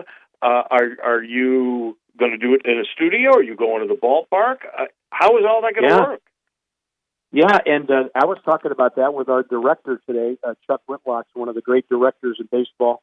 He and I were on the phone for a while today, and I was asking him, from a director's standpoint, are we going to do a bare-bones telecast, or are we going to have our 8 to 10 cameras, or unbelievable graphics that people work morning hours? What if we're shuttling in and out of dome stadiums in Florida? Are you replacing the Tampa Bay crew with the Washington crew that comes in after that? And then there's another crew. What if we're playing the Yankees in Tampa and the Rays are playing the Phillies? You're talking about 4 different TV crews. You're talking about trucks. Where are all those people going to work in one ballpark? Where are they all going to live? Are they going to put them up in hotels for 4 months like they do the players and the staff and the broadcasters? I mean, this thing has so many different angles to it. It's unbelievable. And all of these questions need to be answered. And I tell you, the Major League Baseball Players Association, they're not going to agree to anything until a lot of these questions are answered, because they have more of a human interest in this than maybe the owners and the management does. And logistically, let's say they were talking about playing triple headers at Chase Field. How are you going to do 6 different telecasts out of one ballpark in one day with crews coming and going and all this stuff? It's going to be unbelievable. And how do you keep from blowing the place up and losing power when it's 115 degrees on a July afternoon and you've got 6 TV trucks and 6 crews sitting outside Chase Field in Arizona, where the trucks are not down in a loading dock? They're out in the open, exposed to the sun and to the heat. This is crazy stuff to be thinking about. Well, it's just totally unsettled, and the truth is that's the only state we are going to stay in for a while, unsettled. We won't know, but I know this. Next time I talk to you, Bob Carpenter, and I hope it's in about a month, we got to keep up with you. Your golf game should be terrific. It's funny. I'm getting worse every time I play. I need a comeback tomorrow. But I feel like I got faith in you. Hey, thank you, buddy. We appreciate it. Seriously, we'll talk to you soon. I feel like Cal Ripken. I have a different stance on every shot. Thank you, Bob. All right, boys. Always a pleasure. Take care of yourself. You got it. That is the voice of the Nationals, one of the great voices of all of baseball. That is Bob Carpenter. Man, it's fun chatting with him, that is for sure. Let us take a break. Dave. We'll come back. And Dave, I was going to say, Bob mentioned it, everybody's going to have the best yard they've ever had this year. That's true. You got nothing else to do. Nothing. You got nothing else to do. That is the absolute crying shame. Back in a minute. This is Sports Time on Sports 56 with Wolo and Stats. Search Sports 56 on Facebook and give us a like. And follow us on Twitter at Sports 56 WHBQ. At Fisher Investments, we do things differently, and other money managers don't understand why. Because our way works great for us. But it may not work for your clients. That's why Fisher Investments is a fiduciary, obligated to put clients first. It's the highest standard for a financial advisor. So, what do you provide? Cookie-cutter portfolios like the rest of us? No cookie-cutter portfolios here. Fisher Investments tailors portfolios to meet each client's goals and needs. But you do sell investments that earn you high commissions, right? And make commissions when you make trades for your clients? No. Fisher Investments doesn't sell any commission investment products, and we never earn commissions on trades. So what's in it for you? Fisher Investments fees are structured so we do better when our clients do better. When it comes to helping clients achieve a comfortable retirement, we're clearly different. Visit FisherInvestments.com to find out why investors like you switch to us. Fisher Investments, clearly different money management. Investments in securities involve the risk of loss.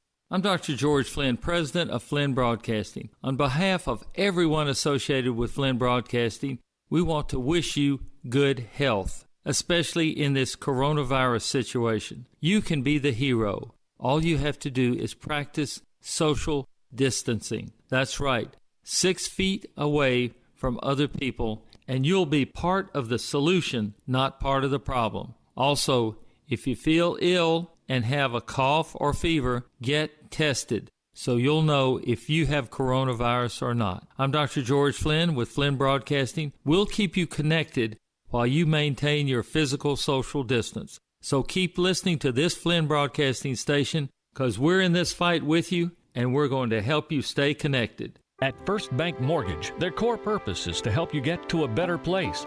That better place may be a lower monthly payment, that vacation you thought was impossible, or getting into a home with a fenced backyard where your kids can play. To get into your better place, First Bank Mortgage makes decisions right here at home. Dedicated to helping you get to your better place, First Bank Mortgage. Call Daniel Mooney at 901-462-0145 today. NMLS 741022. Equal housing lender. Hey folks, I'm Jarrett Carter. My family recently purchased East Memphis Ace Hardware at Quince and White Station, and we're excited to offer the best selection of Big Green Egg and Traeger grills. And then don't forget about our Benjamin Moore Paint Studio and the Garden Center for flowers. Save 60% with our new Duracell key fob replacement program. We have a master locksmith service as well as glass cutting and screen repair. East Memphis Ace Hardware, located at Quince and White Station behind Three Little Pigs. Now, more of Sports Time on Sports 56 with Wolo and Stats. This hour of Sports Time is brought to you by Homer Skelton Hyundai. Here once again are Dave Woloshin and Brad Norsworthy.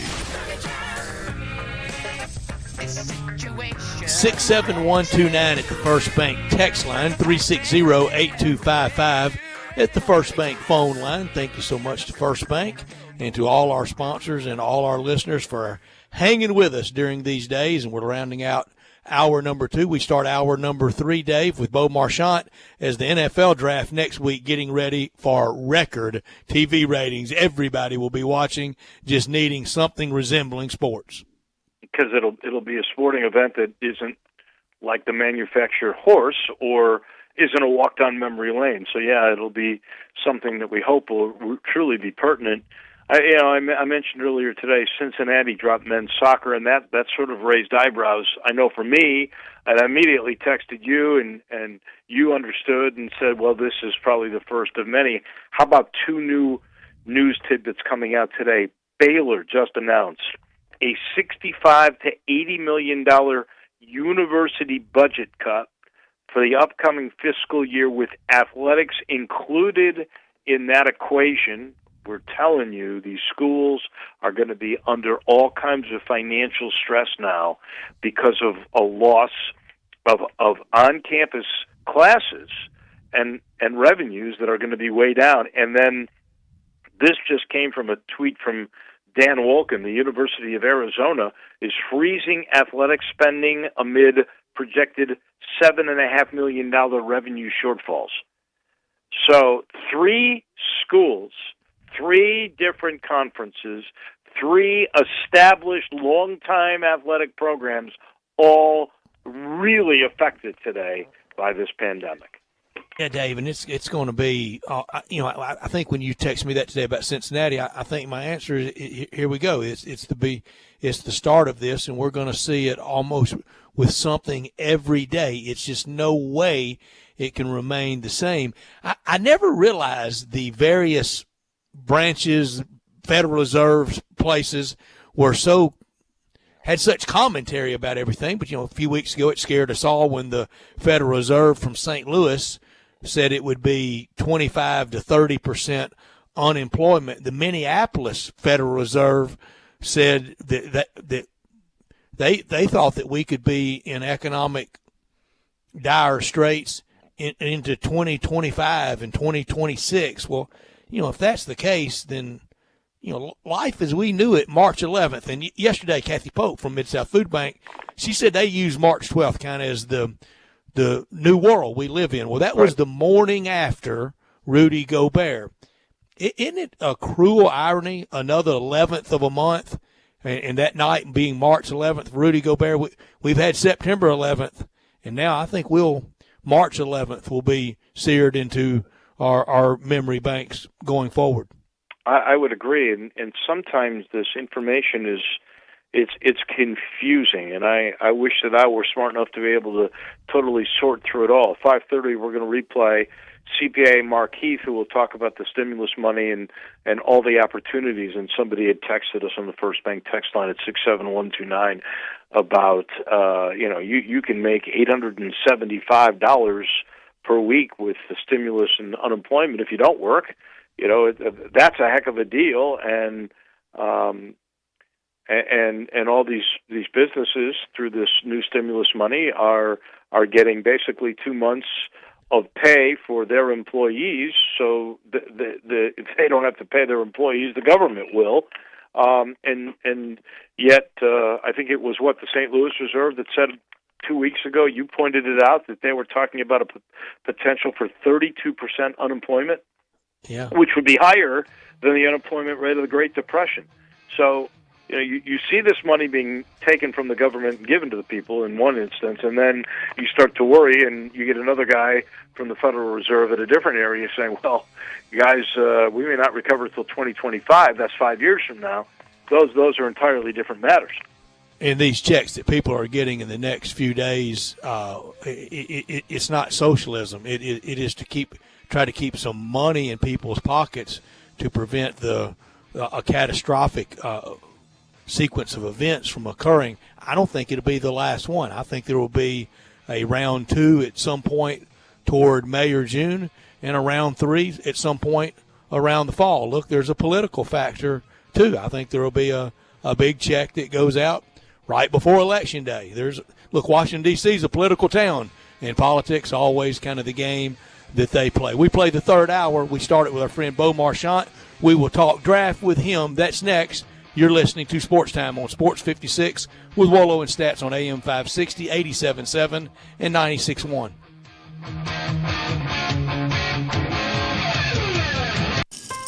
A heart in my tasty Honey Nut Cheerios? Cereal, you trying to tell me you love me? Actually, it's reminding you that it can help lower cholesterol as part of a heart-healthy diet. Wait! They can help lower cholesterol? I've been so focused on the sweet, tasty taste that I completely forgot. Now I'm in love. Learn more about making Honey Nut Cheerios part of your heart-healthy lifestyle by picking up a box at your local grocery store. Hey, sports fans, you already know the Butcher Shop has been a great Memphis tradition since 1981, and it still is. The Butcher Shop is absolutely open for your takeout with curbside pickup or Grubhub delivery because the Butcher Shop is still serving your favorite steaks, fish, and seafood. But now you can also pick them up raw and take them home to cook. You get the highest quality from the Butcher Shop and the comfort of home cooking. All wine and beer selections can be sold and picked up curbside as well. Plus, order curbside and pickup and receive 10% off your food order.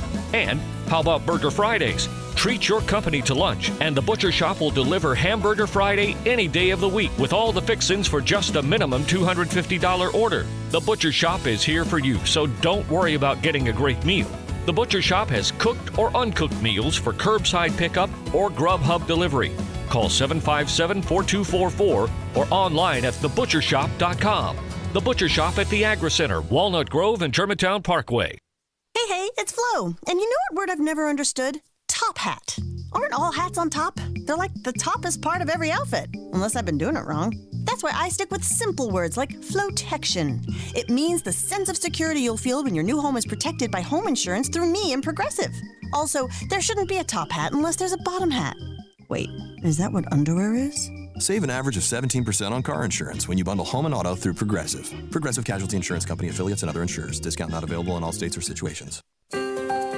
Sports 56 would like to recognize local businesses that are out there still feeding and providing for the community via curbside pickup.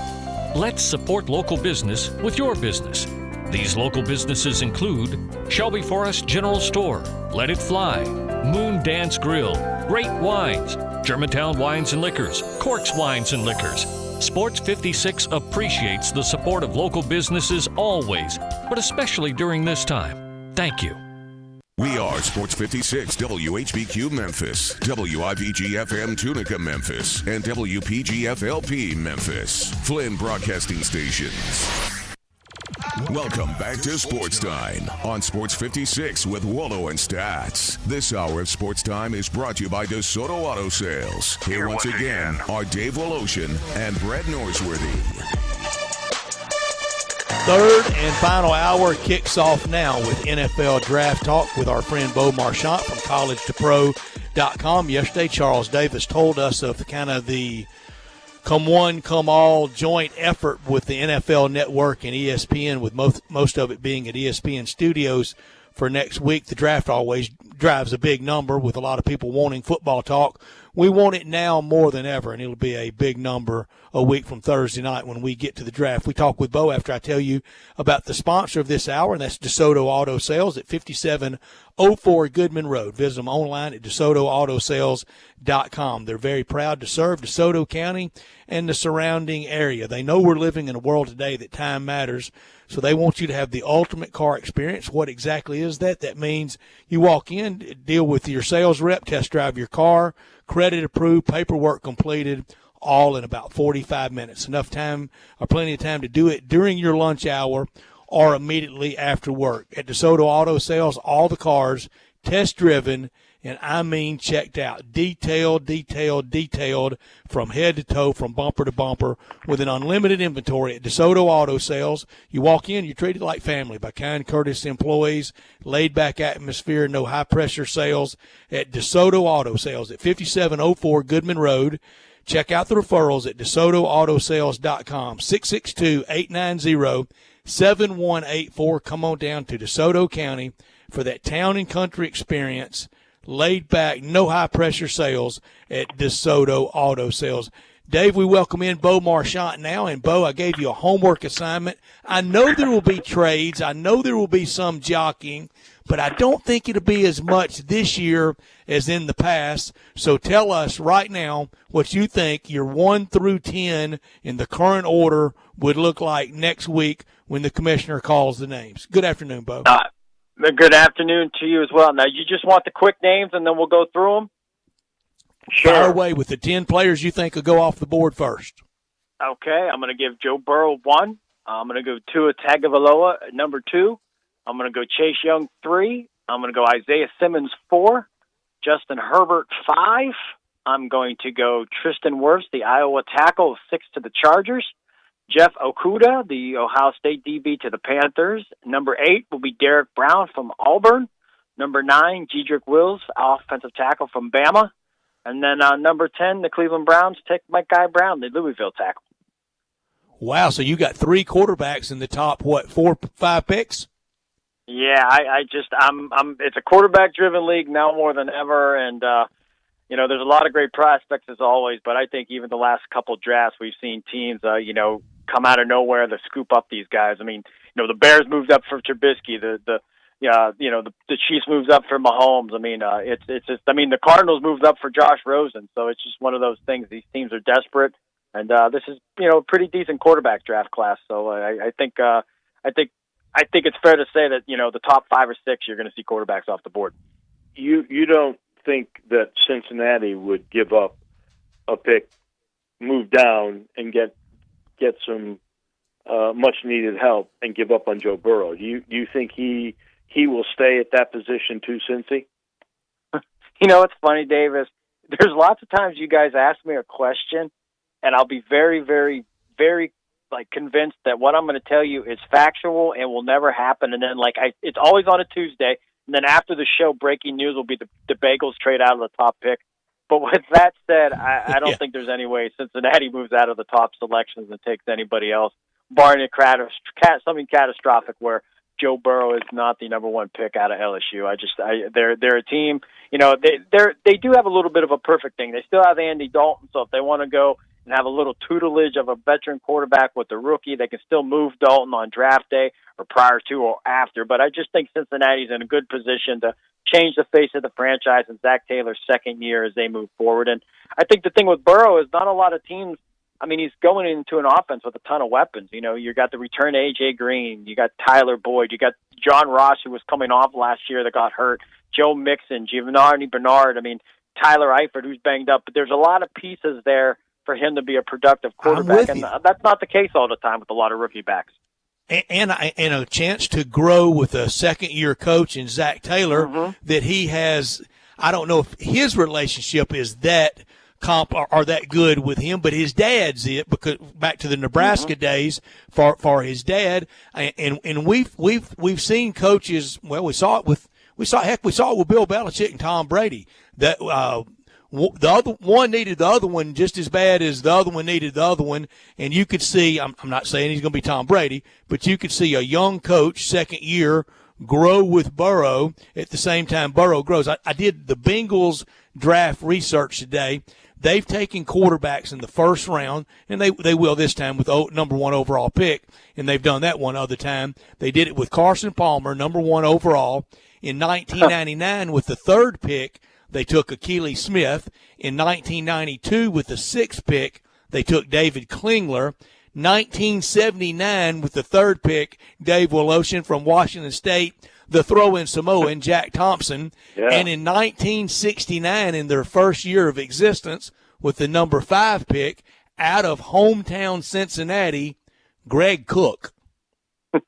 Yeah, I knew the 3 in Smith, Palmer, and Klingler, but then I thought, the second-round guys, and Esiason in 84 and Dalton in 11, they've actually had second-round success, at least in recent years, in the last decade.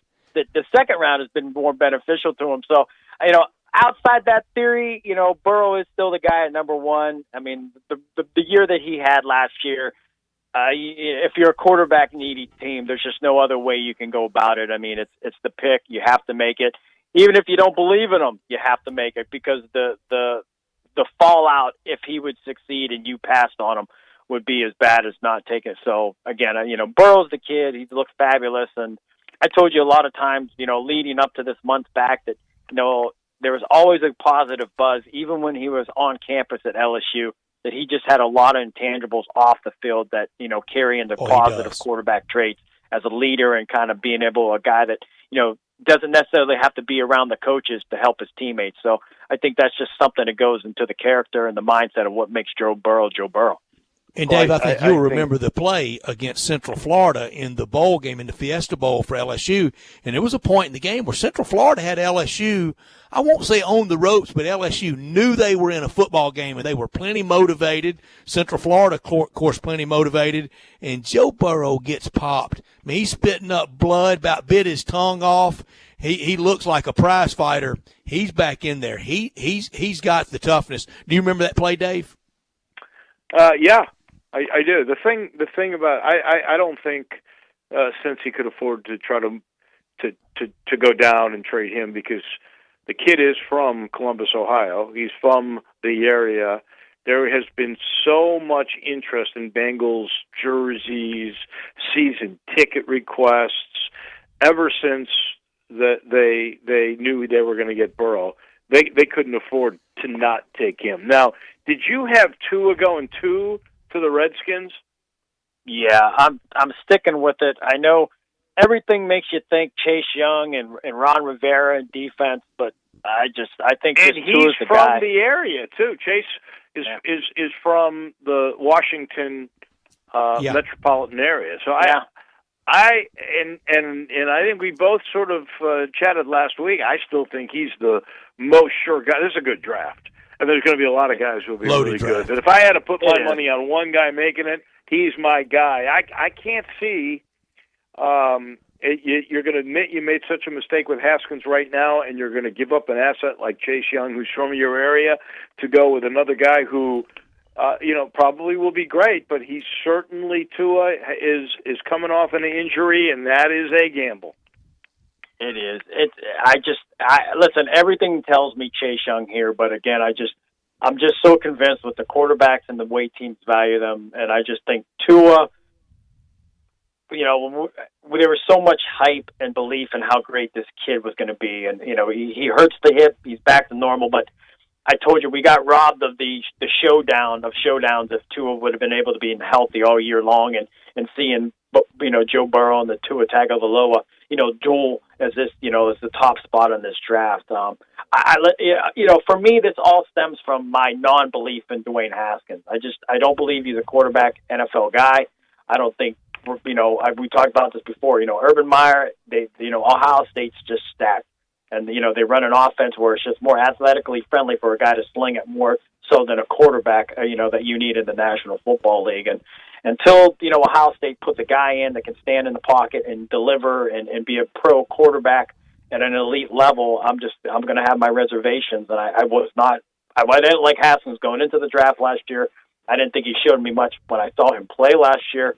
I actually thought he regressed, if that's possible. I mean, he just, there was looking like a deer in the headlights. So that combination, and with Tua being there, and a new change of scenery in terms of Ron Rivera being there, and the front office, I just think it's the time lightning in a bottle. Tua was a special, once in a life generation type talent prior to the hip. I just think you got to go with him. And if he's only a 4 or 5 year guy, there's the legendary story, and he did it kind of, backwards. Sonny Werblin gave Joe Namath the money literally on the field of play while he still had tears coming down his face from losing a heartbreaker to Texas in his last college game. Sonny Werblin pays him and then sends him to the doctor, to the team doctor, to be checked out. And the team doctor reportedly goes to Sonny Werblin and goes, "Do you know what you just paid for? This guy's knees are shot. They're done now." He said he's got 4 or 5 years maybe. Well, they won it all in that 4 or 5 years, so Joe Namath paid for himself. If Tua only has 4 or 5 years due to injury, can he win one in that close time frame, Bo? I don't think so. I mean, I don't think Washington's going to be in the position to win it, even what they have. I think you could probably give Chase Young and Tua Tagovailoa to Washington, and I don't know if they'd be able to pull it off in 4 or 5 years. It's a tough mountain to climb. There's so many teams that are so far ahead of them, and look at Washington last year. I mean, they had 2 number 1 picks in Haskins and Sweat. I mean, Haskins, kind of struggled. Sweat played really well. I mean, they took him 26th, towards the end of the first round, and he really provided some impact. I love their defense. It's nice. Yeah, it's nice to think, if you had Young and Sweat, that's a nice combination to have. I mean, very potent, but, we could go. I mean, Chase Young's a special talent, but again, I just think Tua is a very special talent, and he plays the most critical position on the field. And, we could talk about Reggie White going to Green Bay as a free agent, but they had a guy in Brett Favre, and if there's anybody else under center, Reggie White, I don't think gets a ring. I mean, you could call it, hey, one needs the other, but it's a quarterback-driven league. Even back then, it's the Elways and the Favres and the Montanas and the Bradys that we talk about. I don't know if Tua is going to be one of those, but you have to have one of those to get into the ballpark. You are also very high on Justin Herbert. That's the 3rd quarterback, I think, in your top 7, maybe it was. Adam 5 to Miami. 5. I'm sorry. What about Herbert really turns you on?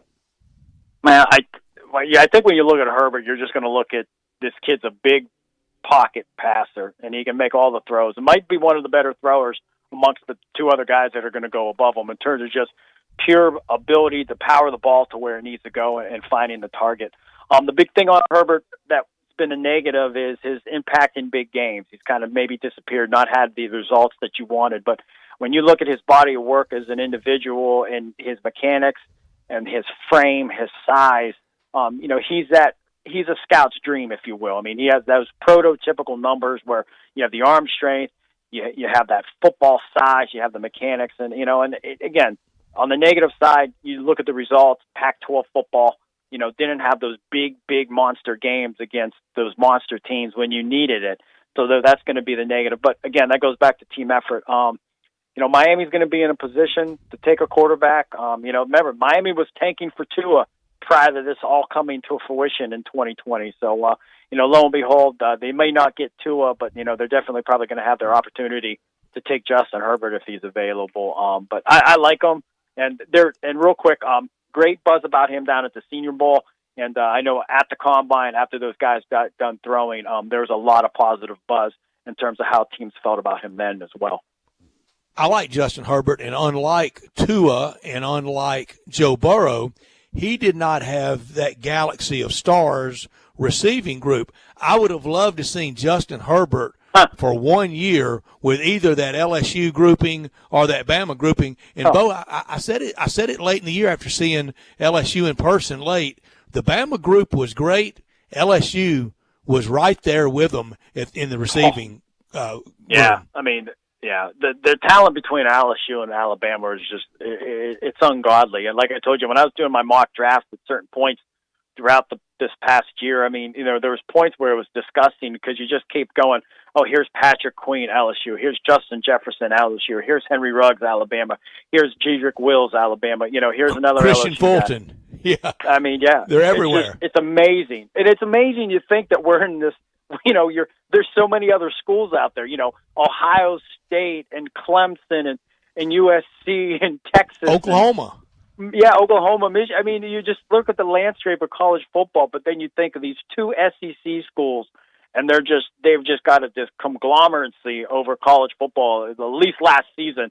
We know Bama's been strong and doing their thing under Saban since he's got there, but terrific, recruiting, and you know what, and kudos to the coaching staff too, because you can get 5-star recruits, but they develop them, and when you get to this point, you still have to have the skills, and there's a lot of 5-star guys that still don't meet this grade when it comes draft time. So, I guess kudos to the Bama and LSU staffs for making these guys the prospects that we see today.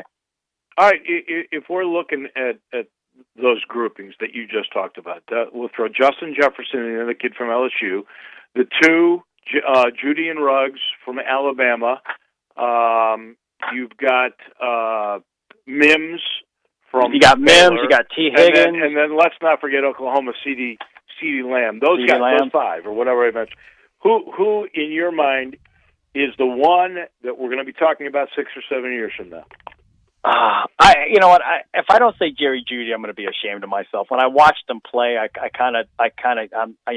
blush because I get excited about thinking what he could be at the next level. So I love Ruggs, I love C.D. Lamb, but at the end of the day, I'm going to have to say I just think Jerry Jeudy's just a little bit different. I just love what he brings to the table in terms of his size. He's a smooth route runner, and that's a big plus when you're going into the draft class as a rookie.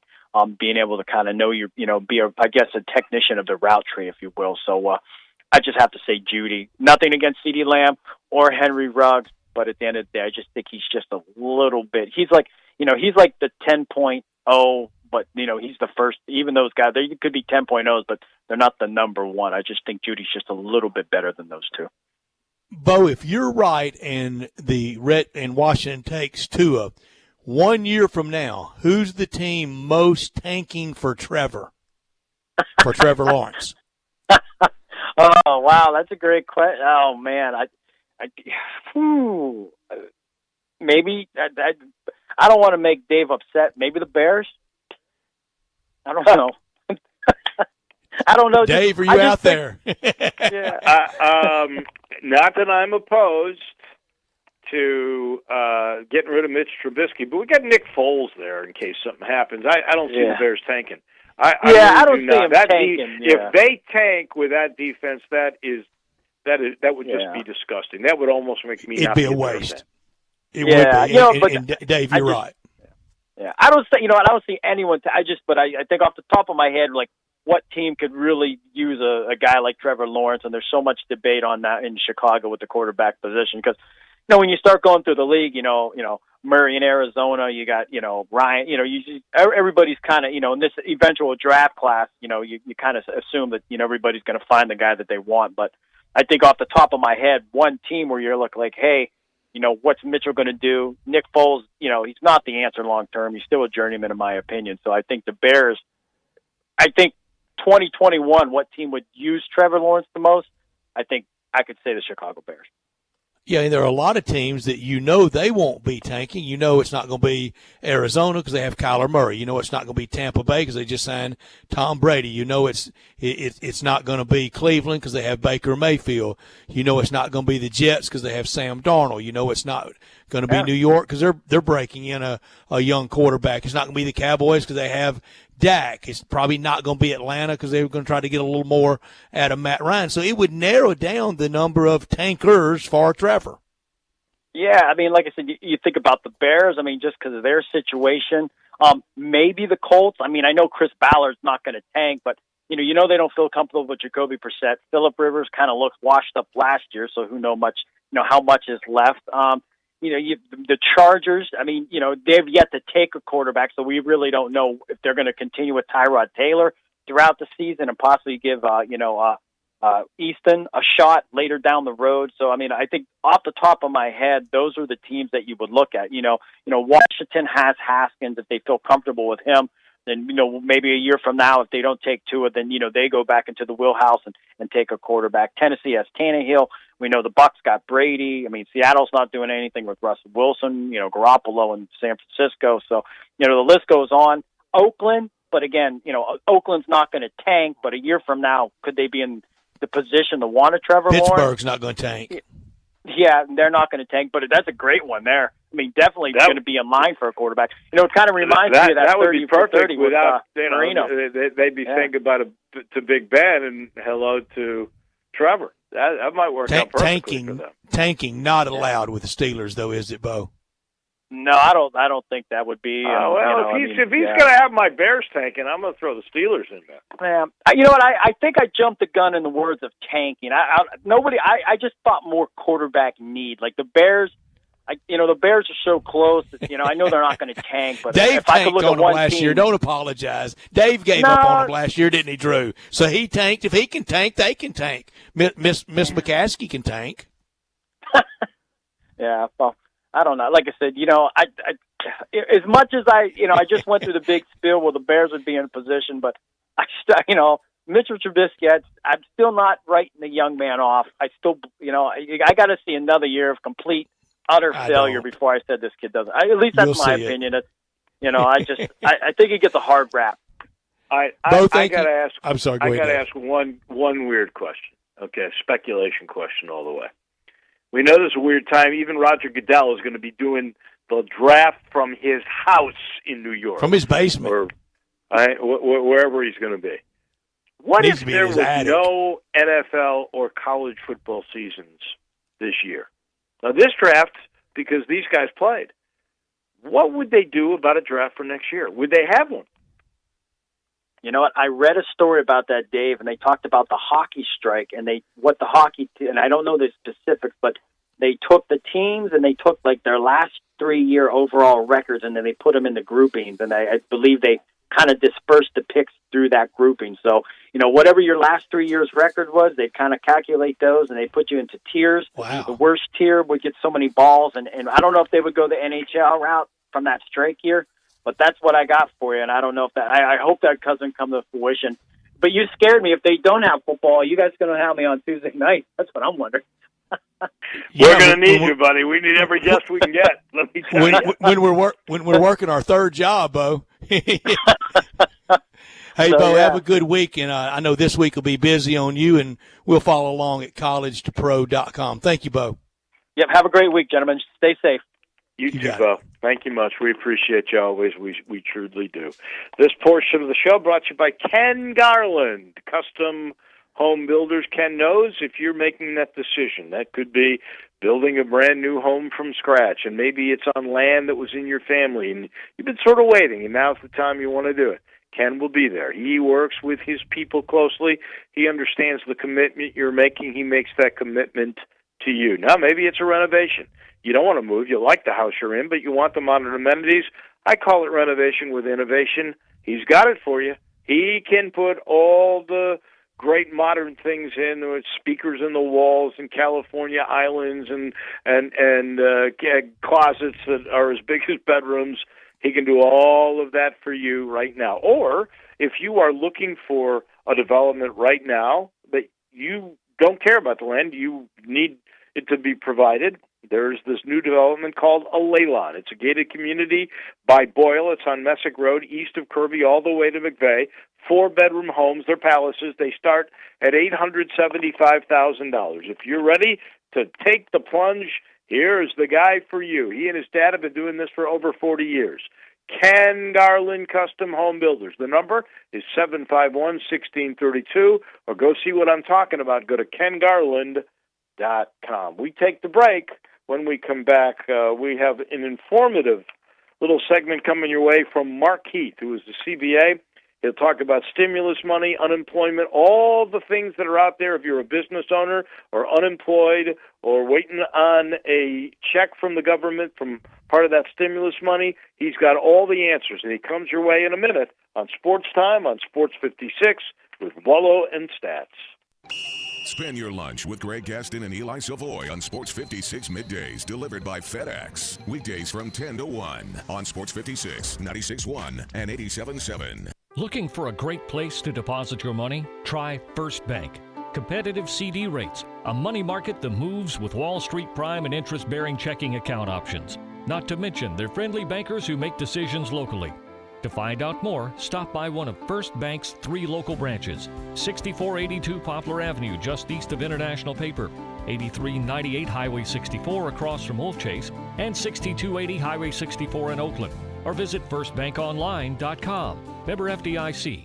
Hey everybody, this is Coach Penny Hardaway. There's a comfort in being home, and to me, comfort food and family makes Memphis the place to be, along with having the best basketball fans in America. I like pulling into Corky's and getting one of their family party packs. How can you go wrong with pork, beans, slaw, sauce, and buns for only $5.99 a person? It is so easy. I can call ahead, order online, or just pop in. Tailgating can't get any easier. Tell them Penny sent you. Encore flavor, Corky's barbecue.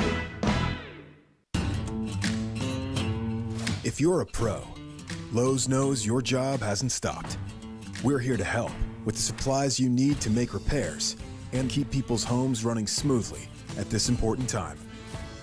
From our convenient curbside loading to job site delivery to savings on the products you need most, our focus is to help keep your business moving forward. Lowe's is open, and we're pro ready. Sports 56 would like to recognize local businesses that are out there still feeding and providing for the community via curbside pickup. Let's support local business with your business. These local businesses include Central Barbecue, Sunrise, Sweetgrass, Humdinger's, Germantown Commissary, Jason's Deli, Corky's, East Coast Wings, Moe's, and Soulfish Cafe. Sports 56 appreciates the support of local businesses always, but especially during this time. Thank you. For over 8 decades, America's farmers have counted on the Little Red Tractor from Case IH, the Farm All, to help them make short work of their demanding chores.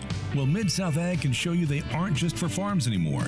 With horsepower ranging from 30 to 105, plus an army of attachments, they can tackle every chore on your to-do list, from hauling and mowing to loading and towing and then some. Stop by Mid-South Ag Equipment or call 662-890-3141 to find a Case IH Farm All that's right for you. Welcome back to Sports Time on Sports 56 with Wolo and Stats. This hour of Sports Time is brought to you by DeSoto Auto Sales. Here once again are Dave Woloshin and Brett Norsworthy.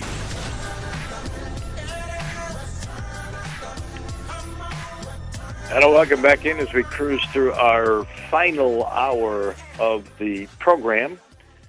It is brought to you in part by Homer Skelton Hyundai and Genesis of Olive Branch. And you know, right now, they're working their tails off to make sure that the business keeps on going. They still are selling cars like crazy. Homer's got this thing, 0% financing for 84 months. So if I do my math correctly, that's 7 years that you don't pay 1 penny of interest on a note.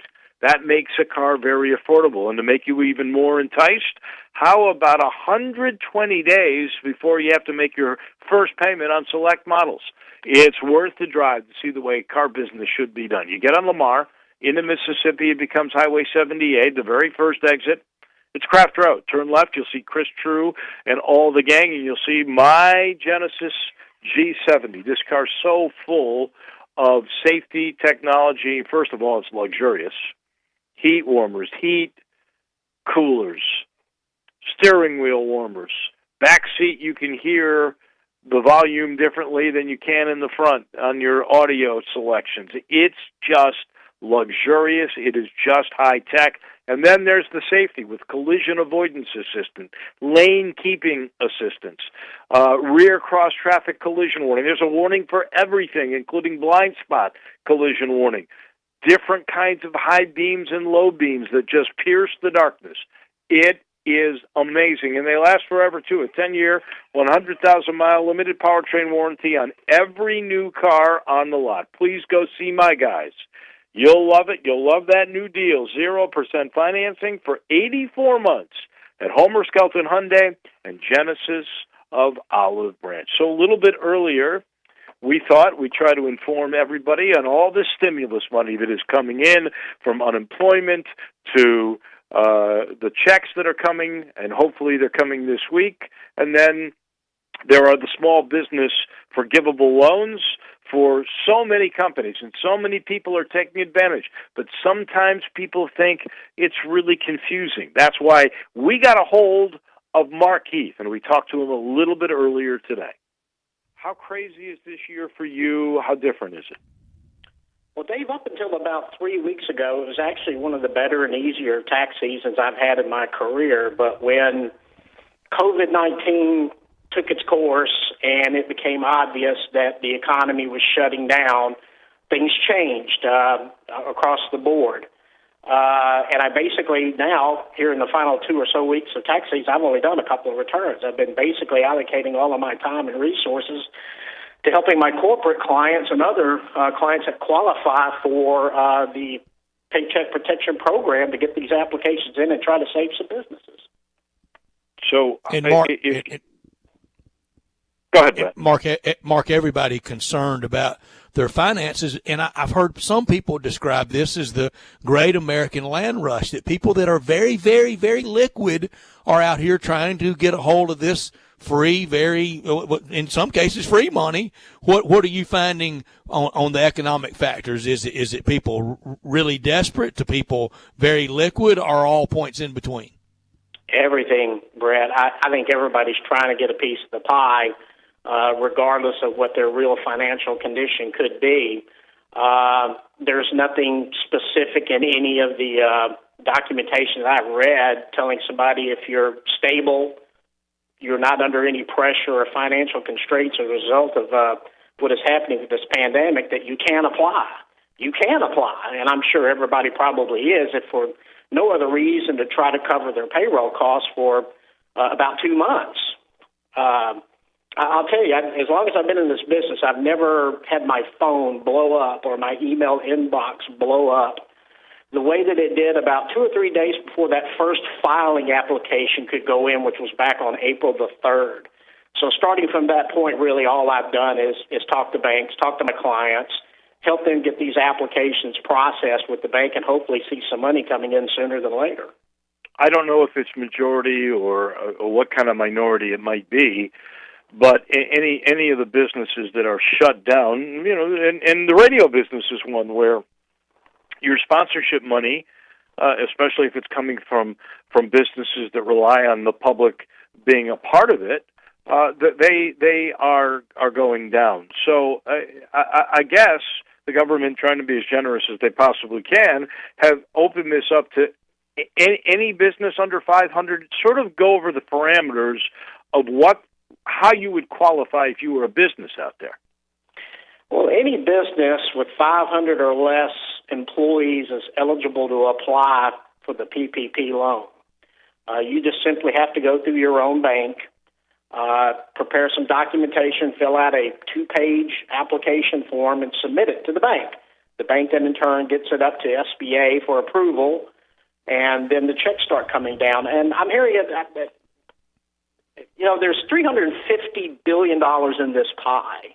And there's a report I heard as late as yesterday said that actually only about 2.7% of that money has actually gone out, but over half of that $350 billion pie has already been applied for. Now, the President and Secretary Mnuchin of the Treasury Department are already on record that if that pie goes away, and I did hear a bank president say today that he was estimating by the end of this week that $350 billion would be accounted for. President and Secretary of Mnuchin have already said they'll go back to Congress again. Of course, that brings politics into play, but they are on record as saying they'll go back and try to get more money. And with this, Mark, you say a 2-page application. Would you call this easy to do for the employers? And what are the employees' rights to know that the company that they work for, that they did go through this and they did try to get it? And I don't think there's a very big decline rate, is it? Well, yeah, the application itself is not difficult once you understand the calculation of what the application calls your average weekly payroll is. But then that's where the fun starts, because there's really no uniformity in what we're seeing and hearing across the lending line. In other words, you could deal with Bank A, fill out the application, give them everything they're asking for, and then the next day call Bank B just to inquire what's going on. You'll hear a different set of requirements of what that bank wants. So that's the real frustrating thing that I'm hearing from other CPAs, is that there really is no consistency or uniformity in what the banks want and then submit to SBA. In some cases, this is almost being treated like it's a normal commercial loan. If you're going in to borrow money to buy some vehicles for your business, it's not. This is very different. There is no business owner is making a personal guarantee on the loan. There's no collateral required.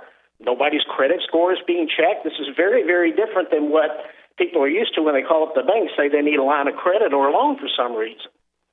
And Brett brought up the decline rate. There is no declining, right? I mean, if you've gotten this in time and you're a business under 500 and you filled it out, and I know it is a formula of, I think rent is also involved in this, but it's basically your payroll times 2.5 over a period of what is it, 10 weeks that you're able to get it. Explain if there is a decline rate and exactly how the formula works. The only thing that I've heard about being declined is if the pie runs out. And then again, as we said, that the President and Secretary of Mnuchin are already on record. They'll go get more. But again, this isn't like applying for a normal loan. If the bank gets your paperwork in and there's money available, you should be able to get your loan. Do employees have any right to ask if the employer has indeed made an application for this? Well, nothing I've read says an employee has a right to ask. I don't know why any employer wouldn't share the information, though, because the end result, the real intention of this whole program is to keep people on payroll. And that can be achieved through these loans based upon the math, the way it works out, that you're going to be able to keep people on payroll for just over 2 months. One of the conditions is once the loan amount is established and you get your check, the clock starts, and it's going to run for 2 months. And as long as you meet the requirements of what the loan has been granted for, like you mentioned, Dave, 75% of those proceeds going specifically to payroll. And then the other 25% can be broken up over mortgage obligations, interest on mortgage obligations, utilities, and rent. You're basically turning your loan into a forgivable debt. You won't pay any taxes on it. All you'll do is that's it. You spend the money. So the government is actually going to pay your employees basically for about 2 months of the salary that the employers would have been responsible for, and you don't even have to pay any kind of taxes on it. It is incredibly a great gift. There is no doubt about it. How long does it normally take when you've applied to find out if you're getting it? There is no set time frame. The original conditions of the other loan, not the PPP, but what is called the disaster loan, there was some communication from SBA that upon approval you get your money in 3 days. Now that is not happening. That's become very clear, and I've seen several reports in the past 2 days saying that people are getting notifications they're approved, but the money's not showing up within that 3-day promise. Is there a clause in order to be forgiven for that money coming in that loan that the employees on the payroll that you are getting the money for have to be retained for a period of time after? Not after, no. So at the end of 60 days, business owners are going to have to make a very hard decision if they're going to try to continue to carry on payroll without any real means of revenue production.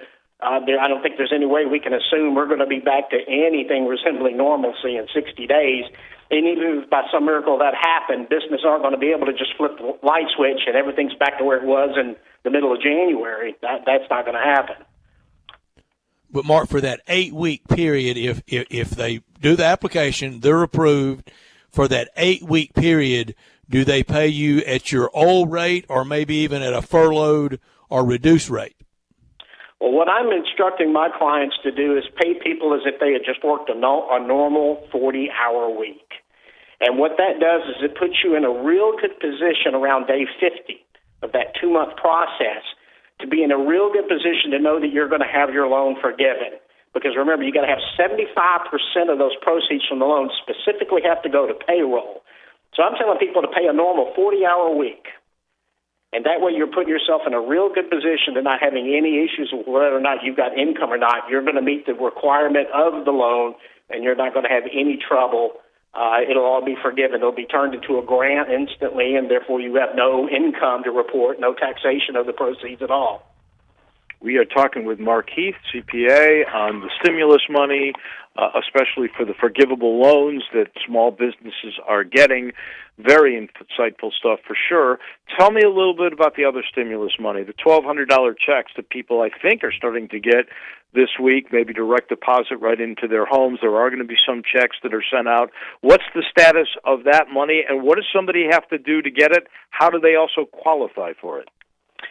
Correct, Dave. The stimulus checks are now going out, and some are going in as direct deposit if the IRS has that information to be able to make a direct deposit for you.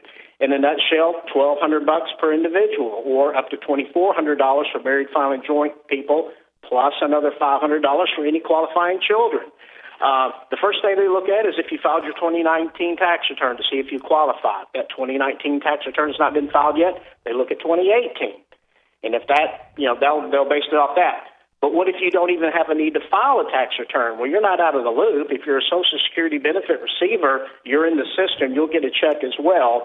In fact, the IRS just turned on, I believe it was earlier today or maybe tomorrow morning, there is a portal now at irs.gov where you can update information. If you don't want to wait for a check, you'd rather get it sped up and you want it direct deposited, you can log on to irs.gov, update some banking information with them, and you get your money a little bit quicker that way.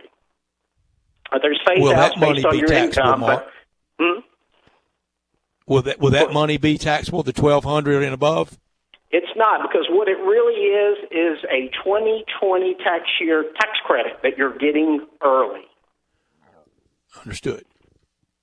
Incredible. And is this, so they go back, could this be for a part-time employee as well, or if they paid some taxes on their money, or is this just for full-time employees? It was interesting to me. You said that, I want to clarify that. They'll go back if you did not have money paid taxes last year.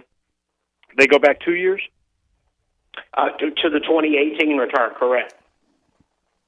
Wow. Last name for Mark Heath, CPA, who's answered a bunch of questions. Got this. What about for students, more specifically medical students? How is it for them? As long as they're not claimed as a dependent on a parent's return or a guardian's return, they're going to be eligible to get a stimulus check. The key is, though, they can't be claimed as a dependent on somebody else's tax return. Okay. Mark, thank you so much. Mark, terrific. It is enlightening for sure. I guess one last clarification: if you were, are you eligible for that unemployment if you were a part-time employee, or is that just for full-time employees? I haven't seen anything that says. I would certainly try to apply if I lost my job, period, because unemployment benefits have never been what they are right now. The federal government has actually stepped in and upped the amount of unemployment benefits that qualifying individuals can get, and it could be as much as $600 more than normal, thanks to the feds stepping in, supplying the money to the states for people making claims. So that would be $875 if the unemployment that you would get in the state of Tennessee is $275. And how long will that last? The feds are staying in the program until July 31st. Wow. Mark Heath, outstanding stuff. We appreciate all of your help today, and I know you've got a lot of stuff to get back to work to. So thank you very much. Thanks, Dave. Thanks, Brett. Want to get your voice heard? Hit us up on the First Bank phone line or First Bank text line.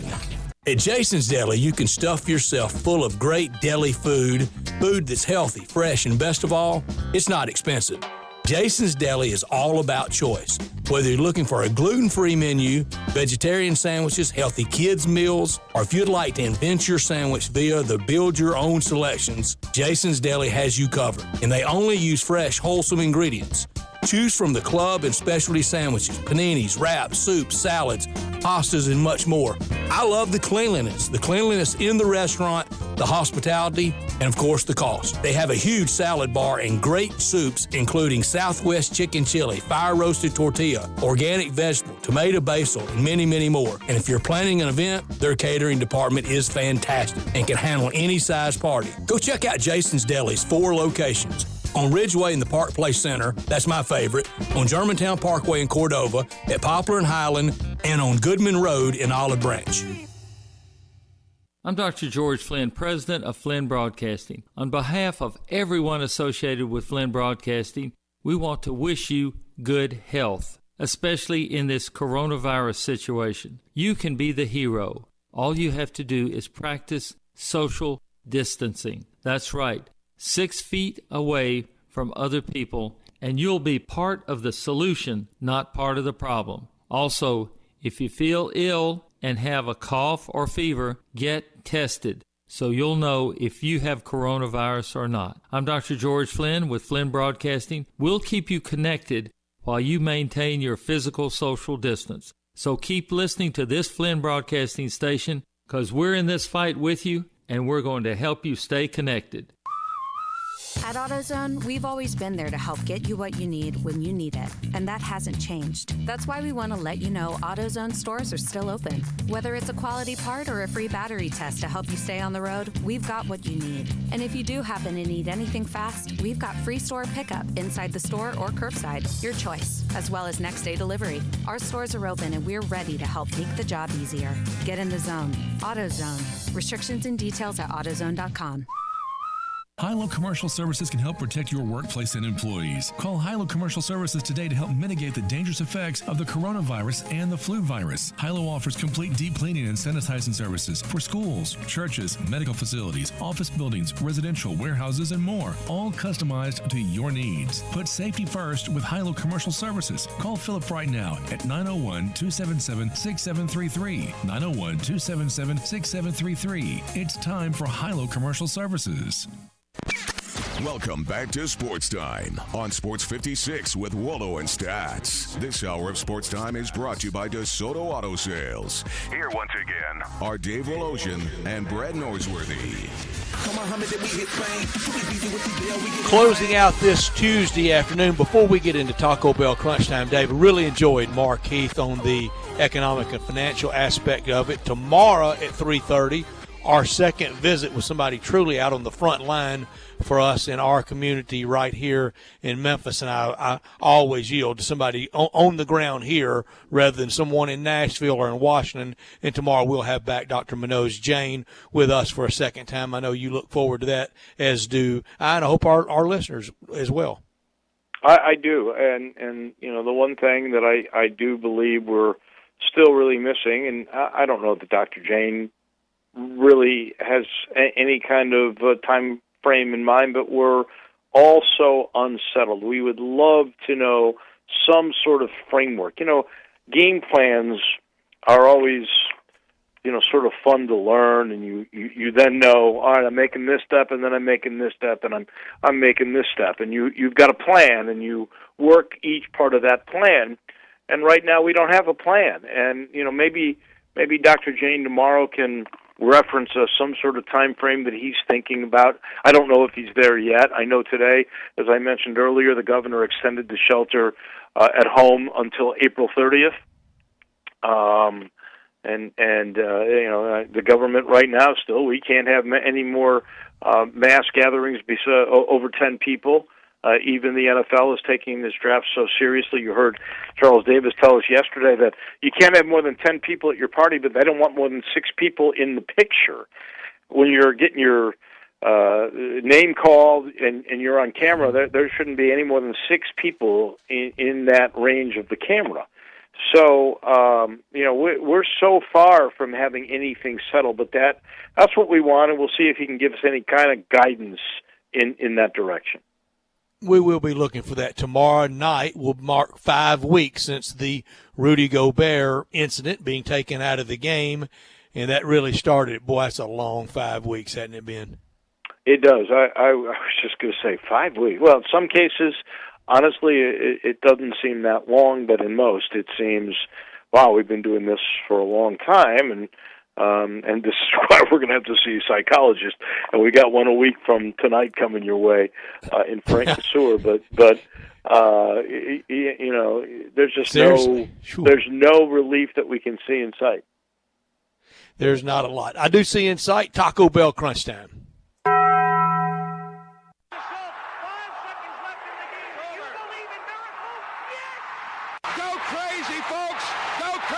This is for all the biggest crunch time. You are looking live. In your life have you seen anything like that? Take questions again for the student athletes at this time, please. What's happening, big dog? How you doing? Is this thing working? It's obviously crunch time. Hammer, nail, coffin. This baby is over. Woo! Woo! Time for Taco Bell crunch time. Taco Bell, home of the crispy tortilla chips, topped with a double portion of either seasoned beef or shredded chicken, plus refried beans, nacho cheese sauce, reduced fat sour cream, guacamole, and a 3-cheese blend. Nachos Bel Grande, heaping portion of chips, topped with ground beef, tomatoes, beans, nacho cheese sauce, and a dollop of sour cream. Taco Bell, home to great food you get on your way home real fast, and they bring you crunch time every day. Learn today, Dave, in our visit with Brent Beard. Look, we all love Bill Hancock. He's a good friend to all three of ours and to a lot of people in the sports world.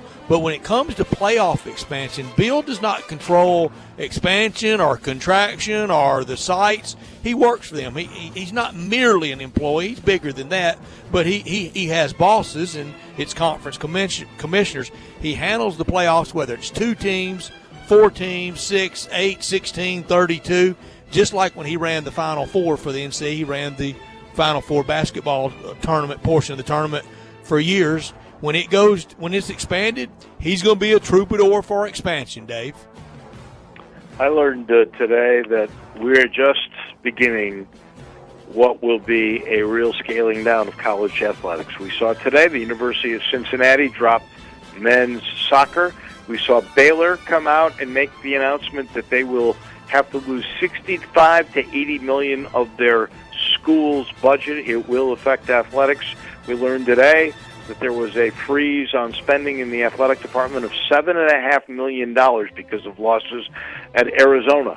We are talking about major institutions, long-time running schools that have absolutely got to start to watch with fiscal responsibility the way they spend money, and this is all going to be the new world of college athletics. Also learned today that while all that was going on, Mike Norvell never quits. Former Mississippi State defensive lineman Fabian Lovett, the kid from Olive Branch, he has decided, he was offended by the Mike Leach tweet a couple of weeks ago, and so he's moving on to Florida State and to Mike Norvell. Could have done without you. Want to feel really old, Dave? Yeah. Greg Maddux turned 54 today. Wow. Greg Maddux turned 54? How can he be 54? Yeah. He's too young to be 54. Also could have done without. Look, I know it doesn't draw the TV ratings it did during the Greg LeMond years and during the – who was the cyclist that got in all the trouble over the doping? I can't remember his name all of a sudden. Lance Armstrong years. Lance Armstrong, yeah. I know the bike ride around France doesn't get those kind of numbers anymore, but I like the Tour de France every year. I mentioned earlier I like the blimp shots and I like the drone coverage that we have now. It's always great to see that beautiful countryside.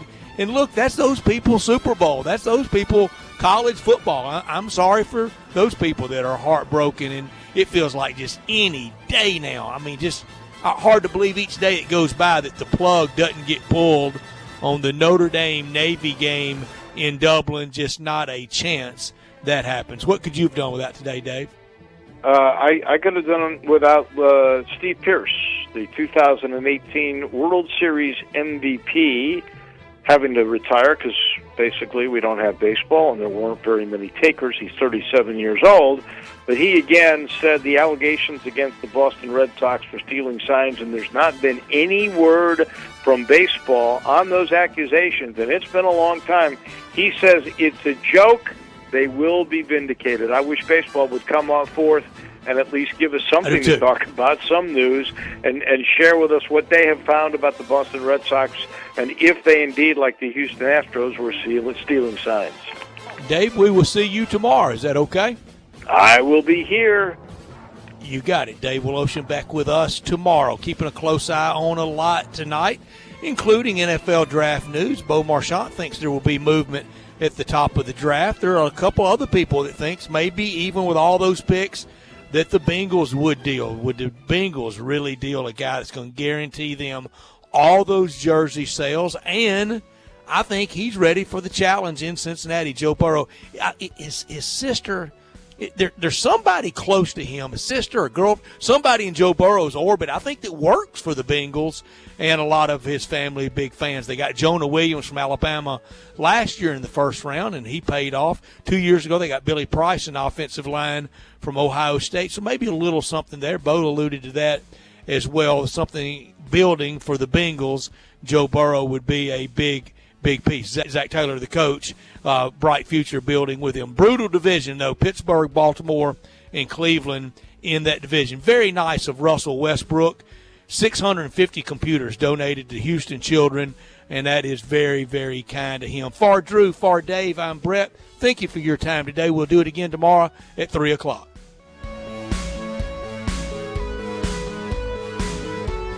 I'm here with Robert Cox, kitchen manager of the Rendezvous Restaurant. Tell us about those great ribs at the Rendezvous. Rendezvous stands alone in a unique barbecue style, only found in Memphis, Tennessee. We don't smoke our ribs, we char broil them. The guys cooking our ribs have been doing it for 30 years. Mr. Charlie Virgos taught the guys the technique himself, and still to this day, they teach newcomers that come in the door. After our ribs come out the pit, we pre-cut every order.